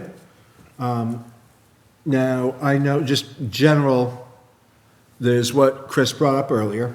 In addition, Tim, I know you called for a meeting on February 6th, correct? As per our, what you call it, standard operating procedure. Yep. And I began, so I did get clarification that yes, quorum is decided by the people who, by the positions that exist for the board, not the filled positions. So quorum is 8 people for that. Gotcha. Regardless, yeah. Yeah. There won't be any meetings then.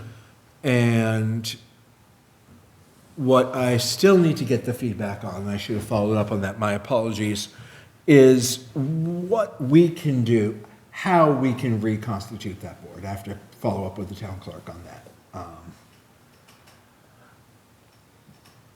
Now, by our next meeting, the committee will have an opportunity to meet. Yeah.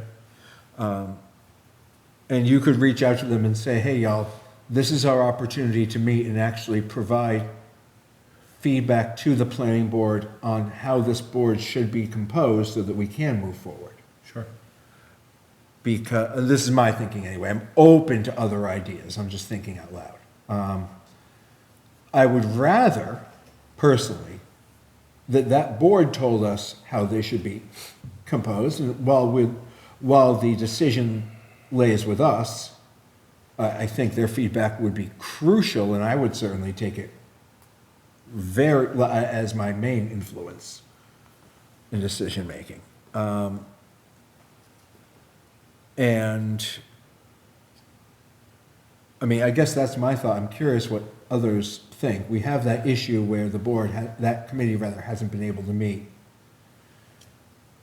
due to getting sufficient quorum. I'd love them to say what they think it should look like now. Yeah. That would be great. Getting the board to that point is going to be a challenge. There's 3 positions that are just, that were previously filled that are now empty. And despite people signing on with the understanding that it's the first Thursday of every month, there's constant cancellations or, oh, it conflicts with something else. I don't know how to get enough people together to have a meeting happen.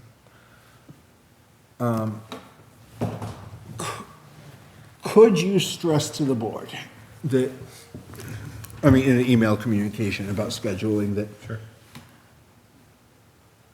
because I know you can't have discussions, but you can lay out, it should be fine to lay this out ahead of time, and Chris, correct me if I'm wrong.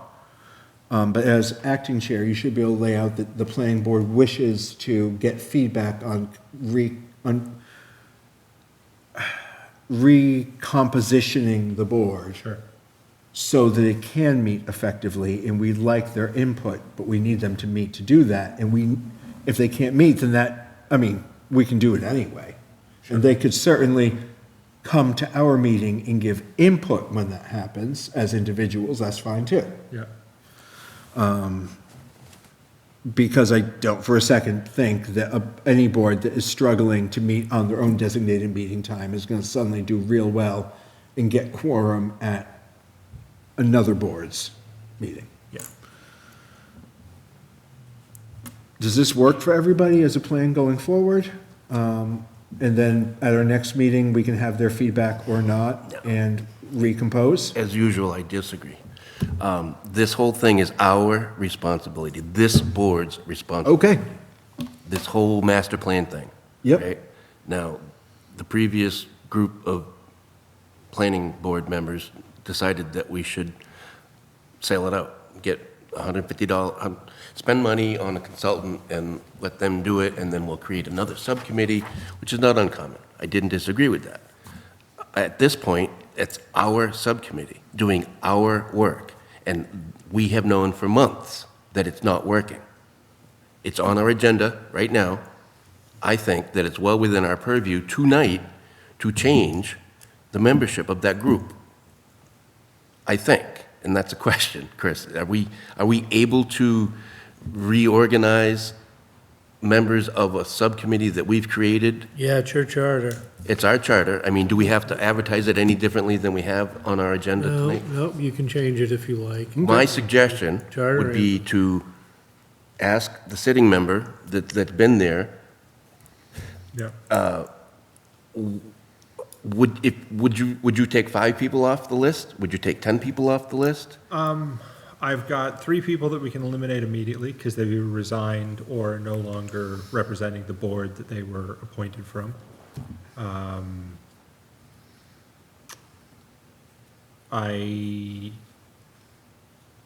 could go through and figure out who our consistent unavailables are, and we could eliminate those as well, but I don't have that information immediately on hand. There's an at-large, the conservation, and the finance board position that are no longer have somebody representing them. They had a position, it's no longer filled. And that would, what is the board? It's 15 members? 15, so eliminating 3 would bring us down to 6 needed for You quorum. need to eliminate even numbers, so you keep an odd number in the group, I think, right? Just for, Not strictly required, but no, I mean- I don't think, but 6 people for quorum we can do. We've fallen short of having meetings because we've only had 6 or 7 people before. so if we can chop off 4 or 5 names, or 4 or 5 positions, then we can solve that right now. And they can apparently, assuming everybody's schedule works, continue to meet. This is not something new. This is not, this, right? We need to do something, because this contract that we have is gonna end, and if they don't do anything more, then thank you. But they still got some obligation to fill that contract, and we We can, don't have enough yet. I'm sorry? We don't have enough. We don't have the implementation chapter with the action items, so Oh, so, I mean, they're not even done, but they, if we don't act, then they could contractually be finished, right? So then we've spent this $150,000 for an incomplete product. there is no we will be getting a product from the consultants. I'm not, We are talk- not I'm not down talking anybody, I'm not making No. fun of anybody, I'm just No. saying this matter-of-factly needs to happen to move forward Yeah. in a productive manner. No, I agree that we need to make some changes. Okay. Regardless, we're going to end up with a product from the consultants. So we won't be left high and dry there. In addition,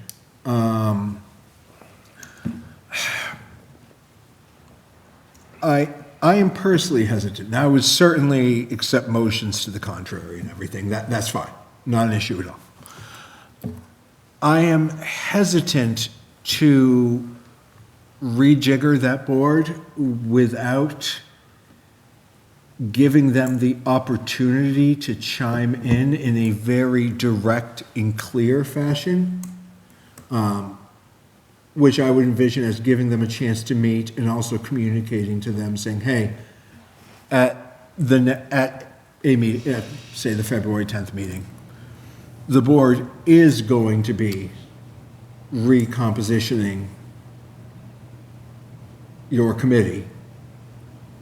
So get your voice heard if you have a feeling on it. I'm hesitant to say, yeah, we'll cut off any particular group, let's say finance, for example.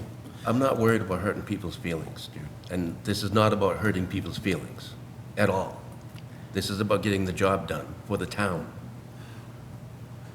I am not worried about hurting people's feelings. I am worried about people feeling not heard in the process, and that isn't a feelings thing. Well, it is in everything's feelings. Like we can't separate it. We are creatures that feel.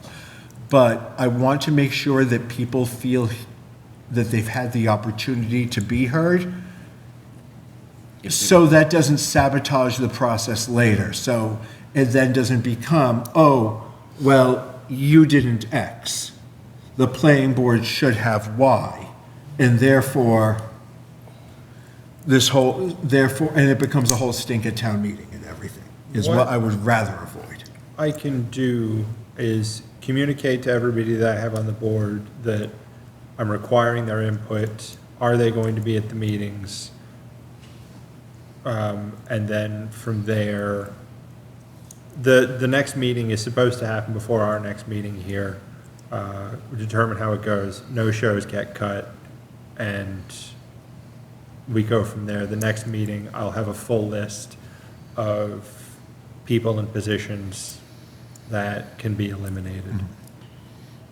And just to be clear, I would use different wording than no-shows will be cut, just because that is ultimately a whole board decision. I'm a but I little bit think- salty about the whole thing. I don't but blame I you. can be nicer. I don't blame you for being salty. Go ahead, Glenn. I think a compromise would be, if I understood correctly, there's 3 vacancies.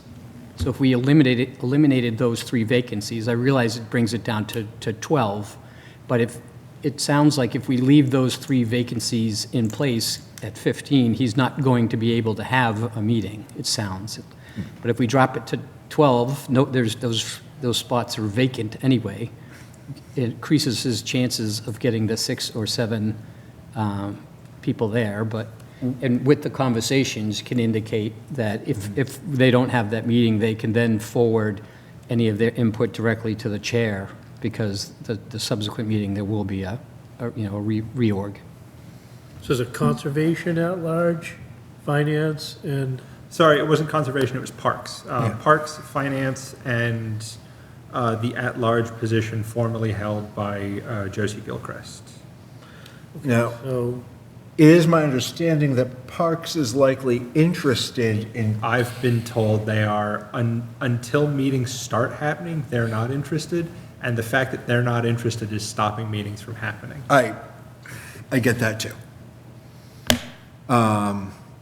So that's my hesitance there, is they seem to want to be involved, and I'll be the first to say, I'm not thrilled with the whole, we want to be involved, but only once things are happening, and not being involved gets in the way, but it is what it is. Yeah.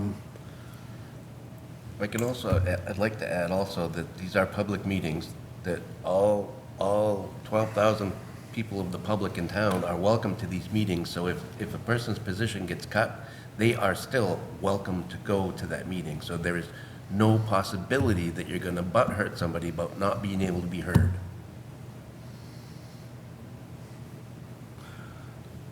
Glenn, when you were talking about cutting, were you thinking of that, so were you thinking of that tonight? Well, yeah, Okay. if I understood correctly, you said 3 people resigned, Yes. Yes. so those three positions count against quorum. Yes, they do. Yes. If we eliminate those 3 positions, will that assist him in gaining, chances of gaining quorum? I can probably hit 6 people. Yeah, I guess that leads in, probably leads into my other concern. Yeah. I think there is a very real possibility that cuts in membership numerically need to go deeper than 3 people for this to be effective. And what I don't really want us to do is cut just to then in a few weeks have to like recompose the group, and then in a few weeks have to recompose it yet again. Sure. I would rather we did it once and thoughtfully. That said, if there's a motion, I'm going to take it, and that's not an issue. Okay, I'm not trying. I am not trying to kibosh it. I have a differing view.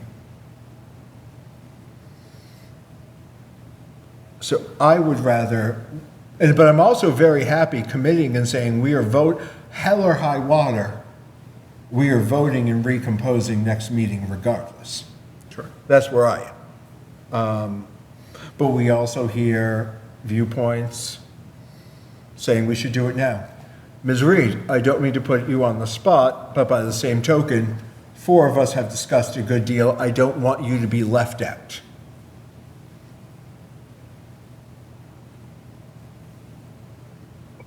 Sorry, I had to unmute. Yeah. I'm kind of in agreement with Mr. Allison on this. And my only reasoning is, obviously, I'm somebody who has very big feelings.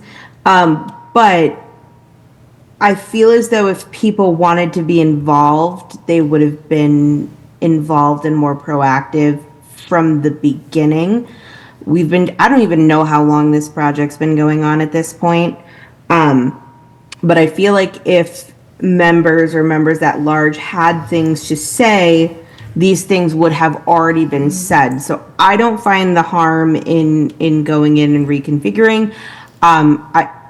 I can see Mr. McLeod's point about, finding that middle ground. And I think I'd be fine with that as well. But at this point, I agree with Mr. Allison, like this project is just kind of just stopped. And it is under the planning board, so it doesn't make sense to just kind of wait around for another month worth of meetings to be lost. And that's in nobody's, it's nobody's fault. It's just quorum is quorum. It's too many people. It's too many, it's herding cats at this point, as they say. So that's all I have to say. All right, thank you. All right. We have different, were you going to speak, Lynn? No, I was just going to be interested to hear Mr. Wilsmer's, after hearing all the discussion, because it Yeah. did carry a lot of weight, of course, with my opinion. I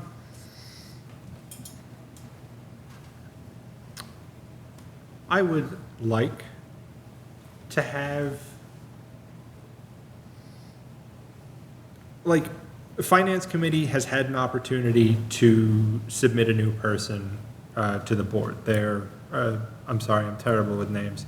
Their member left the Finance Committee board and as a result left the Steering Committee board.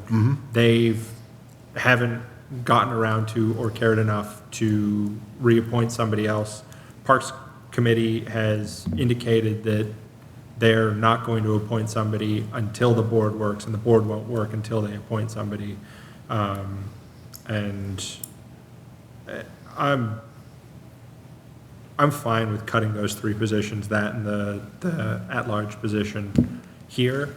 And maybe that gives us a chance to have a meeting next week. And if we can have a meeting, great.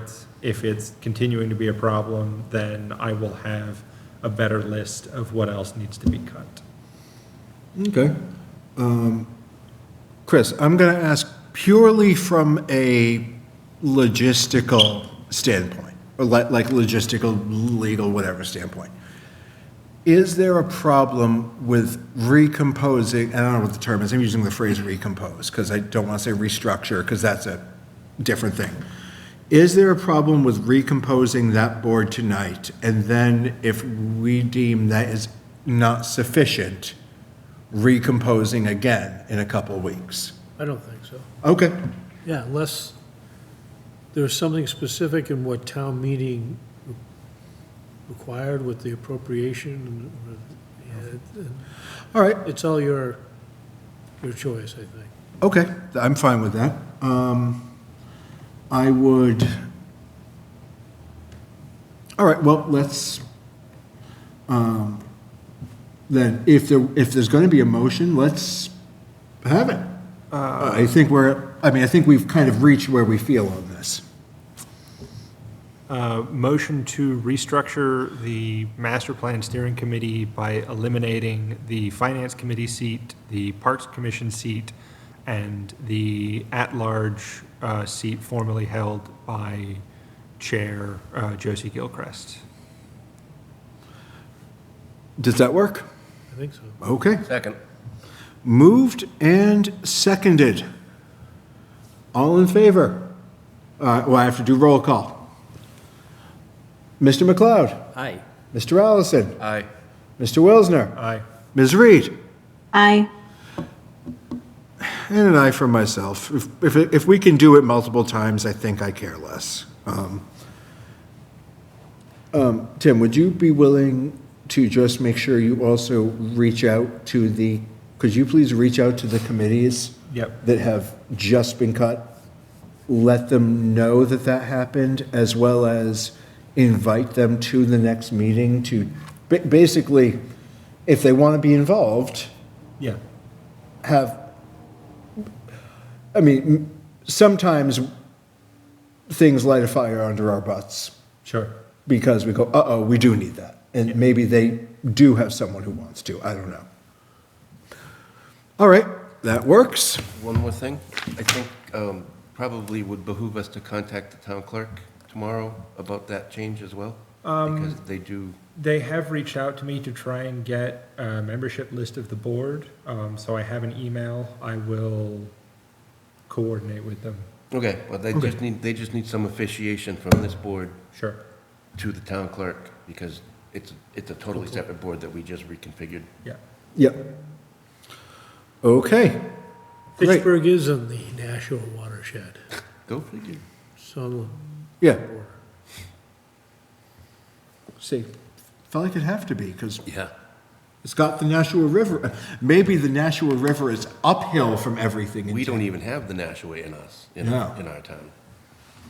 All right, okay. Definitely does that jog up. It does, Going it uphill. goes down, I think goes down through Lancaster, Shirley. Okay, I'm going to move us on to board discussions, 100 Townsend Harbor Road, right of first refusal. And this is the one that the Open Space Committee, is this the one that Open Space Committee said, Informally discussed. oh yeah, informally discussed? Yeah. And I believe you said that the sentiment seemed to be, it doesn't meet the requirements that were put forward to the Open Space Committee, but that doesn't necessarily mean it's not worth it. Is that a good I paraphrase? think it's fair to say, yeah, I mean, they were just saying, oh, it's a nice piece of property, it would be nice to see it not developed, but it doesn't meet, the open space criteria. Okay, So it's just acknowledging it's too bad, it's a nice piece of property, and, maybe somebody else would step forward and want to. and did the select board already act on this property or no? Not yet. There was a defect in the notice. Okay, They re-advertised as 120 days, and I think it's coming back to the selects in a week. in a week? Okay, And it is on the agenda for the next Open Space Committee for a formal discussion. okay. So it sounds like we'll need to give some input anyway. What is this property I'm not super familiar with it, like, at all.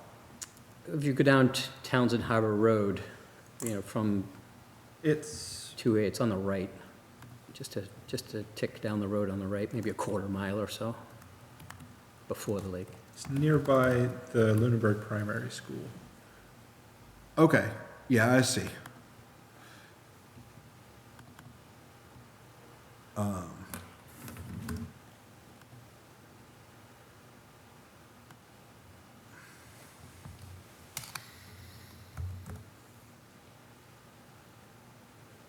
Does it, so, I mean, what do we collectively know here about the property in terms of size? I haven't had a chance, I haven't walked it or anything. Or, I haven't looked at it, so. And on the aerials, it looks like a big field. But I don't know how accurate or not that is.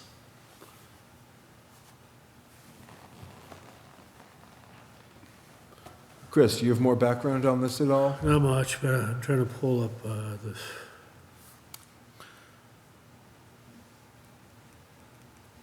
Okay, something from council. I'm just looking for a description. Not seeing it. It's a fairly large field that's been used to, for hay. And that's all I know about it. I don't think there's been any interest in developing it per se. Now, did it come out of chapter, I Yes. assume? Okay, agricultural, right? Yes, Okay, 9.1 acres, for Yep. other uses, does it, vacant land, and it's come out of chapter already to construct 5 single-family homes. Could you check the waiting room? Is there somebody in the waiting room? I can't get into Zoom any, I can't get in. Oh, you can't get in? Yeah. I think somebody else might have somehow become the host. I can't do, well, it doesn't let me in, the host, yeah. Says I'm the host and it won't let me in. do you mind if I take a quick look? Yeah, let me.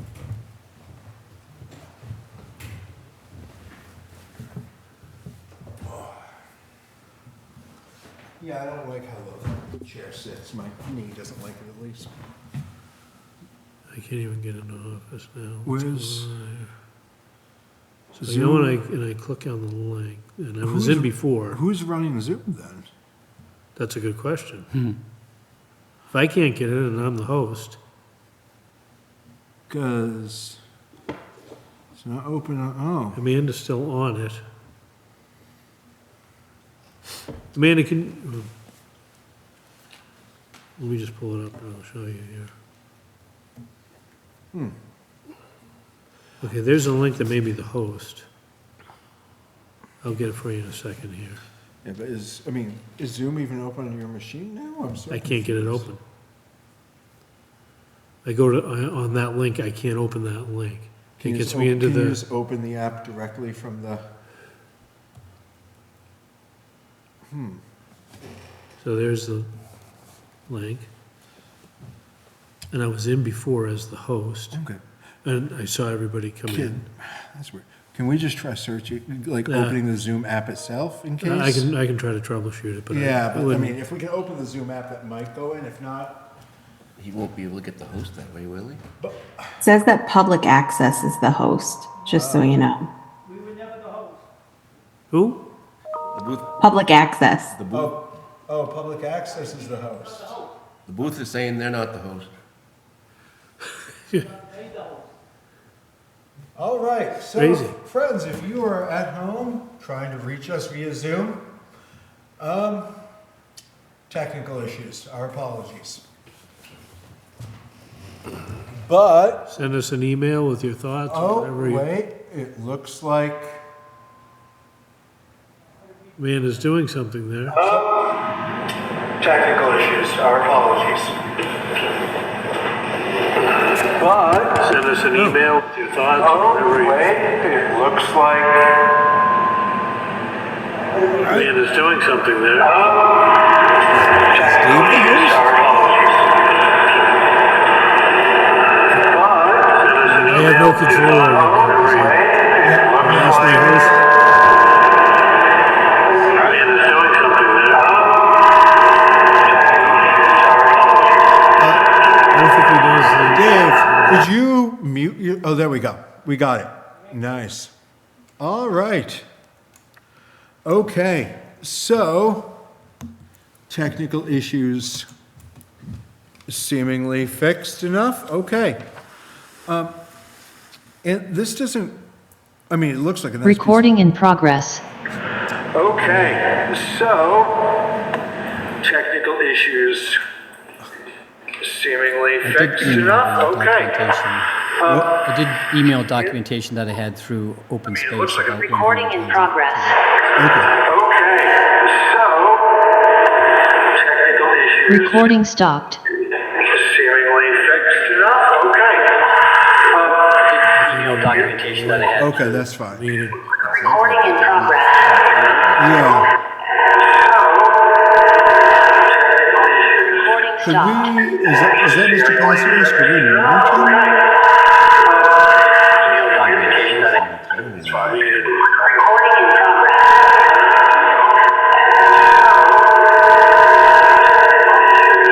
Who's stopped. controlling it? Exactly. That's, It's- usually the controller would be Was it listed on. hijacked, or? You are controlling it back in the booth, right? No, we're not. Never had. Never have. You were the host, you stayed the host. You lost it. You know how. Okay.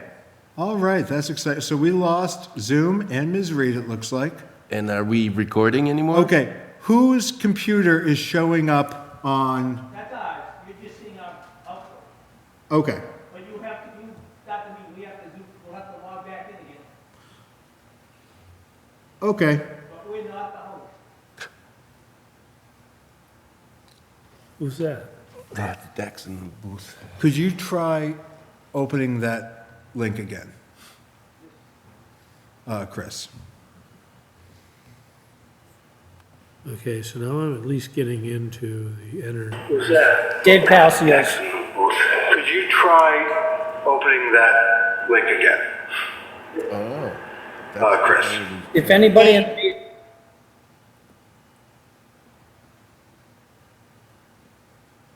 let you So at least the chair of the pack was just making noise, so I know that he's involved right now, Yep. hopefully, fingers crossed. Okay, I'm in. Okay. So I'm back in, it looks like I'm back in as the host. Oh, great. Okay. But I've got, The chair of the pack was just making noise, so I know that he's involved right now, hopefully. Could you, I've got this, That sounds familiar. somebody's gotta be muted and I can't. Let me see if I can mute them. So back in, it looks like I'm back in as the host. Oh, great, okay. Oop. The chair of the pack was just making noise, so I know that he's involved right now, hopefully. I don't know where that's coming from. I can, would you mind if I try? Yeah, go ahead. So we'll go to. Got. No. Oh, this is in the browse. Oh. Dave, could you mute yourself, your microphone, please? May or may not be muted.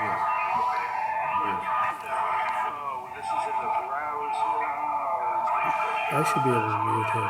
Yes. I just can't see well because I'm. Oh, there we go. How'd you do that? No, I You do that. Okay. think we're okay. All right. Amanda, are you there, Amanda?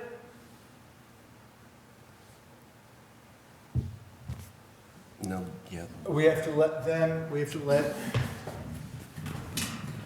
let's see. Okay, we're all good. There I you think go. we're good. That looks better. That looks like it should.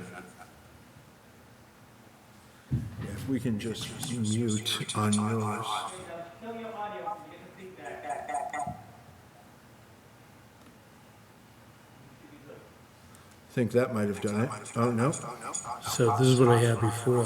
How do I turn the feedback off? I'm muted. See that? Let's, just gonna.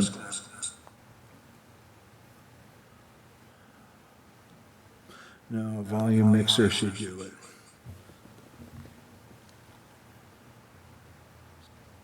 I think we're better now. Okay. There, as muted the whole computer, but that should. That's fine, I don't need to. All right. Well, fun and excitement, my friend. Oh, God, the seat's so low. Okay. Sorry about that, everybody. Okay.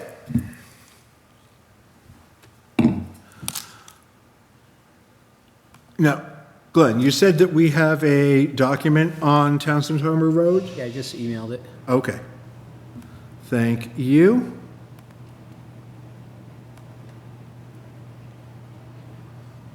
I mean, I think it's what we must already have. So we have an email from Glenn with a document with more info about Townsend Harbor Road.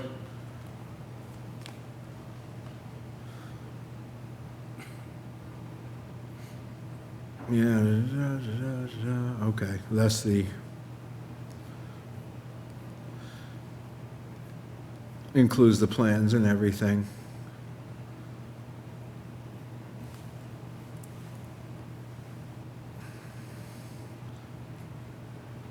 I mean, it looks like a perfectly, I can see the value for Plans and things for the.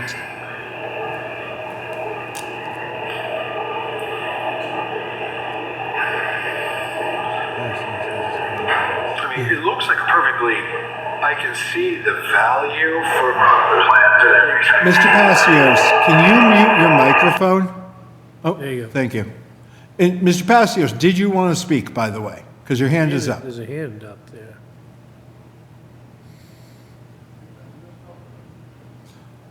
All right, I'm assuming we're good. Okay. Almost looks like he froze. So, Nope. It'll be par for the course tonight. all right, I mean, I get why it's a nice piece of property.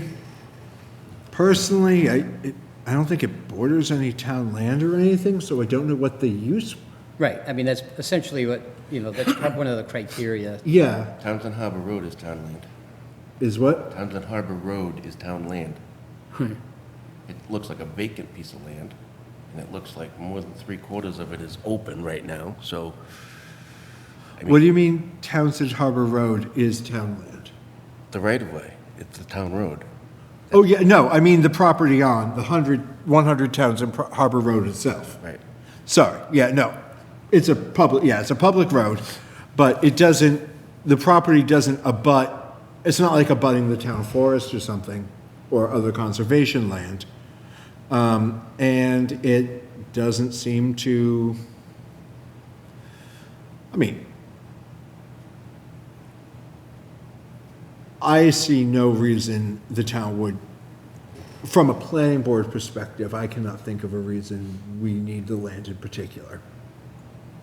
Planning board, I agree with you. Agriculturally, I would disagree, but, I mean, I not our place, so.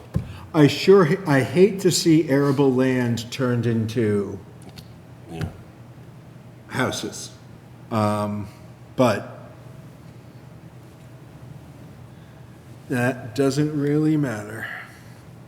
Well, we were gonna spend millions of dollars on Marshall Park. Maybe they wanna spend some money on a 9-acre piece.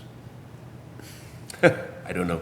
Yeah, I mean, the select board may have multiple reasons it would be a good idea. I'm not aware of any. I mean, from a planning perspective, it's a large piece of land. I don't believe that sewer runs down Townsend Harbor Road, so that would be a detriment. I'm pretty sure they have town water on Townsend Harbor, but no sewer means limited development. So as far as, and open space acquisitions aren't for municipal development anyway, are they? They're only supposed to remain open, yeah. So, I mean, technically, our response, I guess, should be that we see no,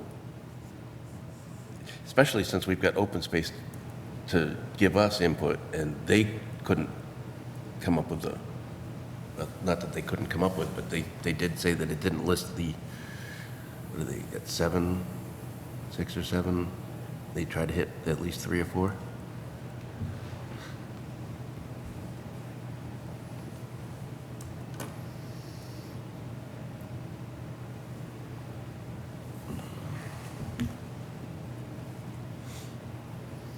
No, that makes, I get it, I agree.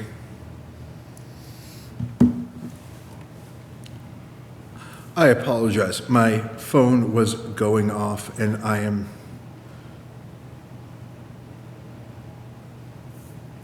looking to see.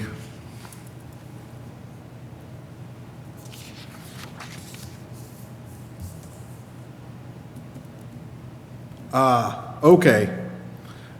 Got it. Yeah, okay. Mr. Passios, were you trying to reach me?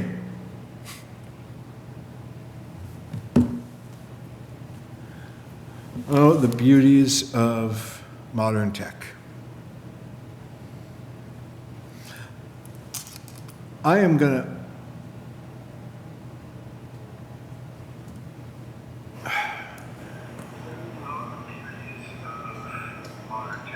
Dave, you trying to speak? Mr. Chair, can you hear me? Yeah, we can hear you.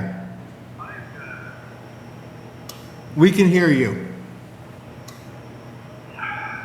Can you hear us? Okay, I'm going to try this one more time. Mr. Chair, can you hear me? Poorly, but yes, with the background, with the, like, Okay, acoustics. okay. It's a little weird hookup here. I don't know why, but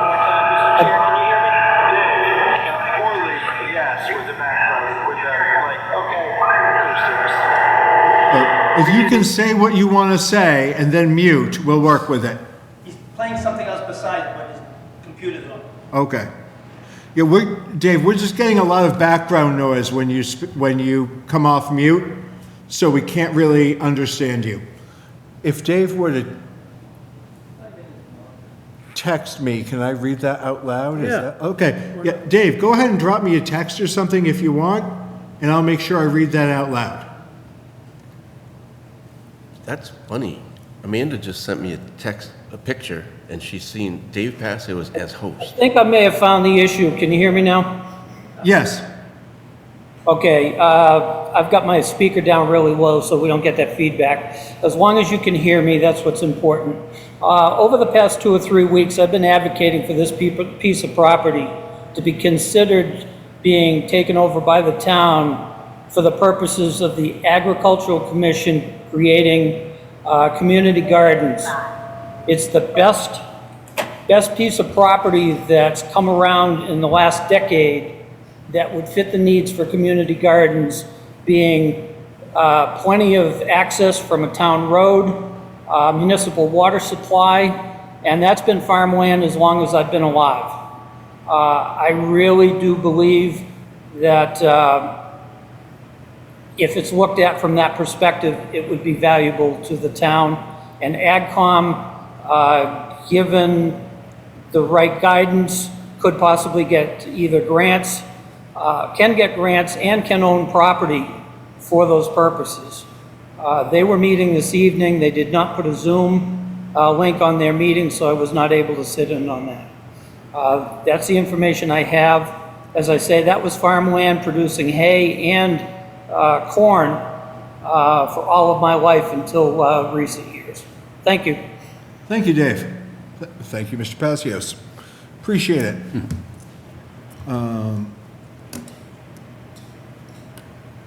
Yep, and it's on the agenda for February 12th, open space.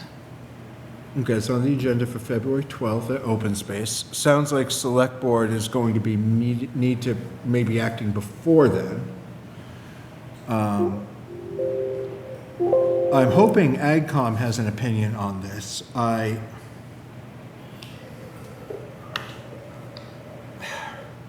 think Mr. Passios brings up a good point about this being potentially valuable for community garden space, and maybe the best we've seen in a long time. I have no idea what AgCom's desire is to run with that, or what Parks' desire might be to run with that, or how that would work. What are our thoughts? Do we think it makes sense for that? Do we want to make a recommendation? Do we want to acknowledge it but not make a recommendation? I don't know the... Community garden space was something that the last town master plan steering committee meeting, we had something that I was very much in favor of. Because, you know, we do have a lot of rentals and people that don't have property, and I think an opportunity to take part in one of the things that makes Lunenburg great is really beneficial to the town. With that as an idea, I'd be fully behind making that a community garden, if possible.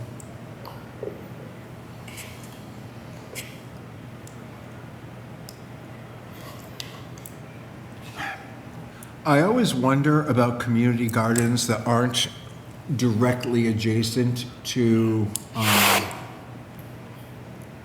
the populations that would be most likely to use them. Because, I mean, for years, I had a community garden plot in Fitchburg when we lived there in condos. And it was nice, but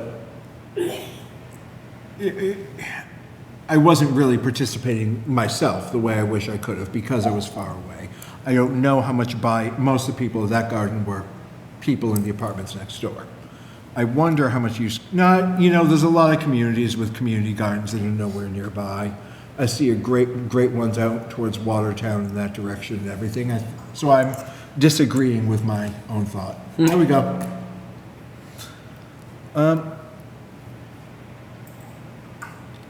What kind of do we need? I mean, I don't think we have to give a straight yes or no to the select board. We could. How do we feel about saying this has potential use as a community garden? If that's something the Agricultural Commission is willing to run with. Now, is that something we could hold off and wait so we can hear what the AgCom has to say and we can vote on it? When does select board need to act on this property? 120 days since, December 5th is the date on the, I think it's been, the shot clock's been reset. Yeah. Because Oh. there was a defect in the notice. oh, So gotcha. as of Friday, or maybe even today, I think. I think I thought the 120 days was from them filing it, not from the town starting action, I believe. Because we've run into that 120 before, and it's been super tight, because by the time we even knew there was a property coming out of chapter, we were like a month and a half in or something. From this email, it indicates that the clock would have been reset to the Wednesday, the 22nd of January, Oh, okay. Last week.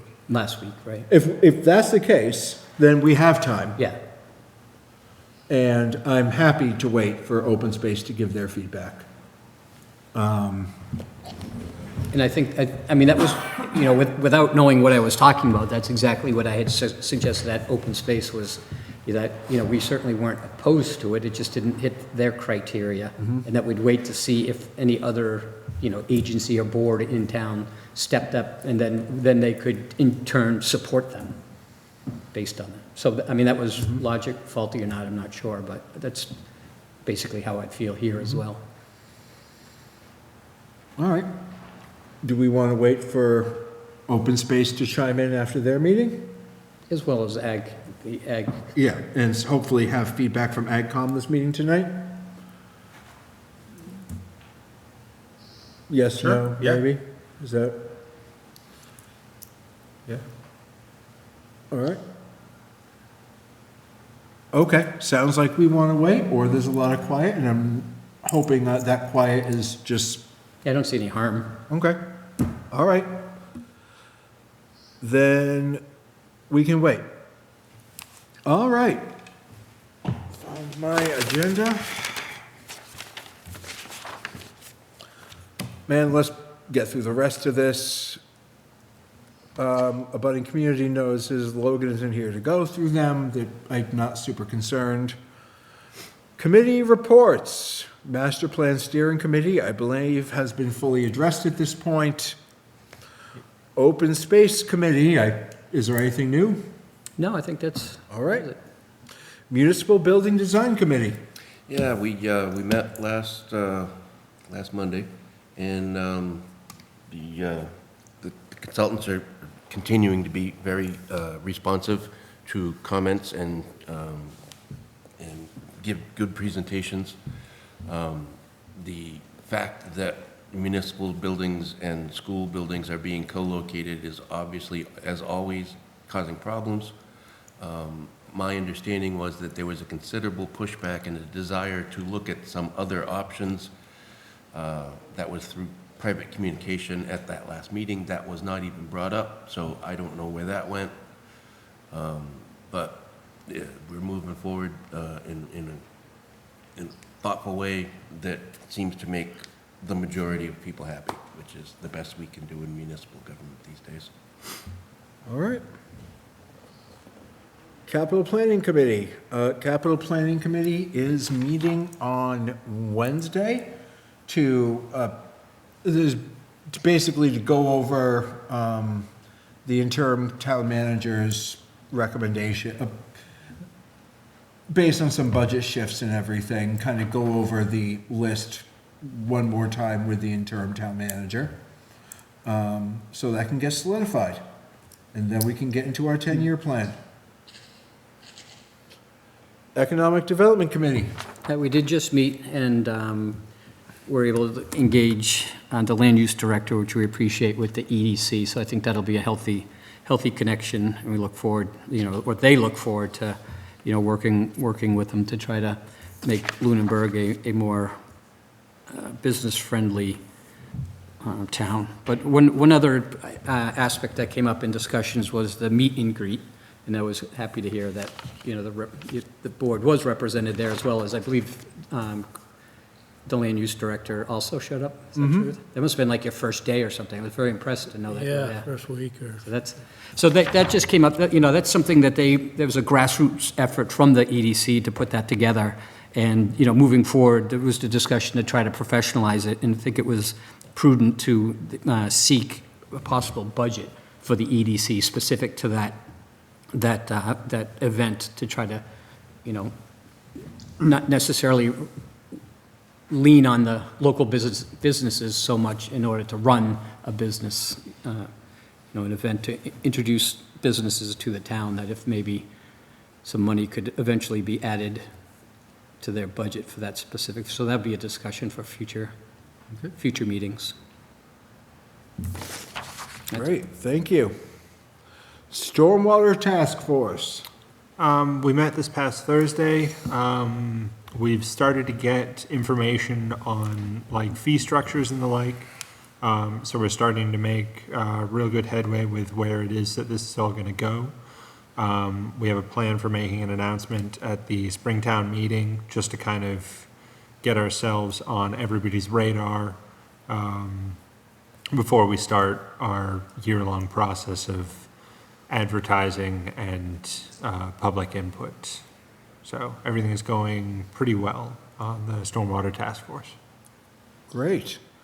Montechusett Regional Planning Commission.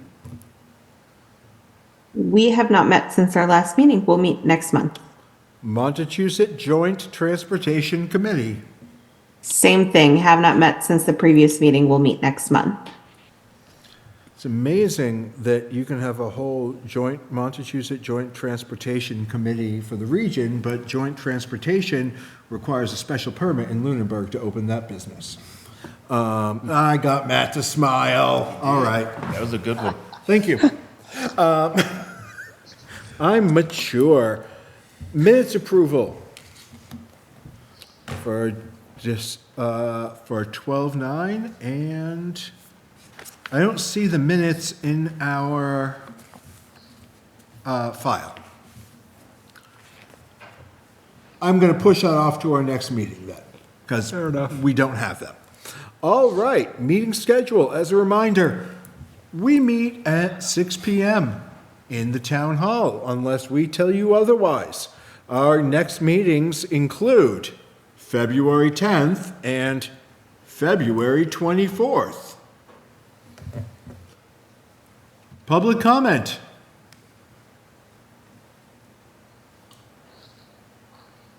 Go ahead, Dave. Thank you. First of all, my apologies to the committee. I believe the technical issues emanated from my computer. I had Facebook open at the same time I had Zoom open. So that's where the feedback apparently went through. I do caution, though, that there have been some issues with Zoom meetings recently. Cemetery Commission, for one, their last meeting, very weird things happened with Zoom. And when it came back up, as you saw this evening, lo and behold, I was the host all of a sudden. Similar things happened with the Cemetery Commission meeting. I really think the town should be communicating with Zoom and have them look into this meeting and that meeting to see if somebody's hacked into the system. They should be able to see IP addresses if anybody has gained access during meetings. Lastly, I appreciate you putting up with all that trouble and allowing me to get my information across to you. There's still an issue with notification of appropriate boards, committees, whatever, within the town when an application for anything that really needs to be vetted by all committees or all possible interested committees. The list apparently is not complete. Open Space has already expressed their concern. Nobody thinks of AgCom, but in this particular case, they should have been notified. Those are my comments. Thank you very much. Have a great evening. Thank you, Mr. Passios. And the good news is on that in the medium term, I believe that is something that they are looking at incorporating into the OpenGov process. So that if something's coming out of chapter, the applicant has to indicate that, because they do, and that will immediately propagate out, is my understanding.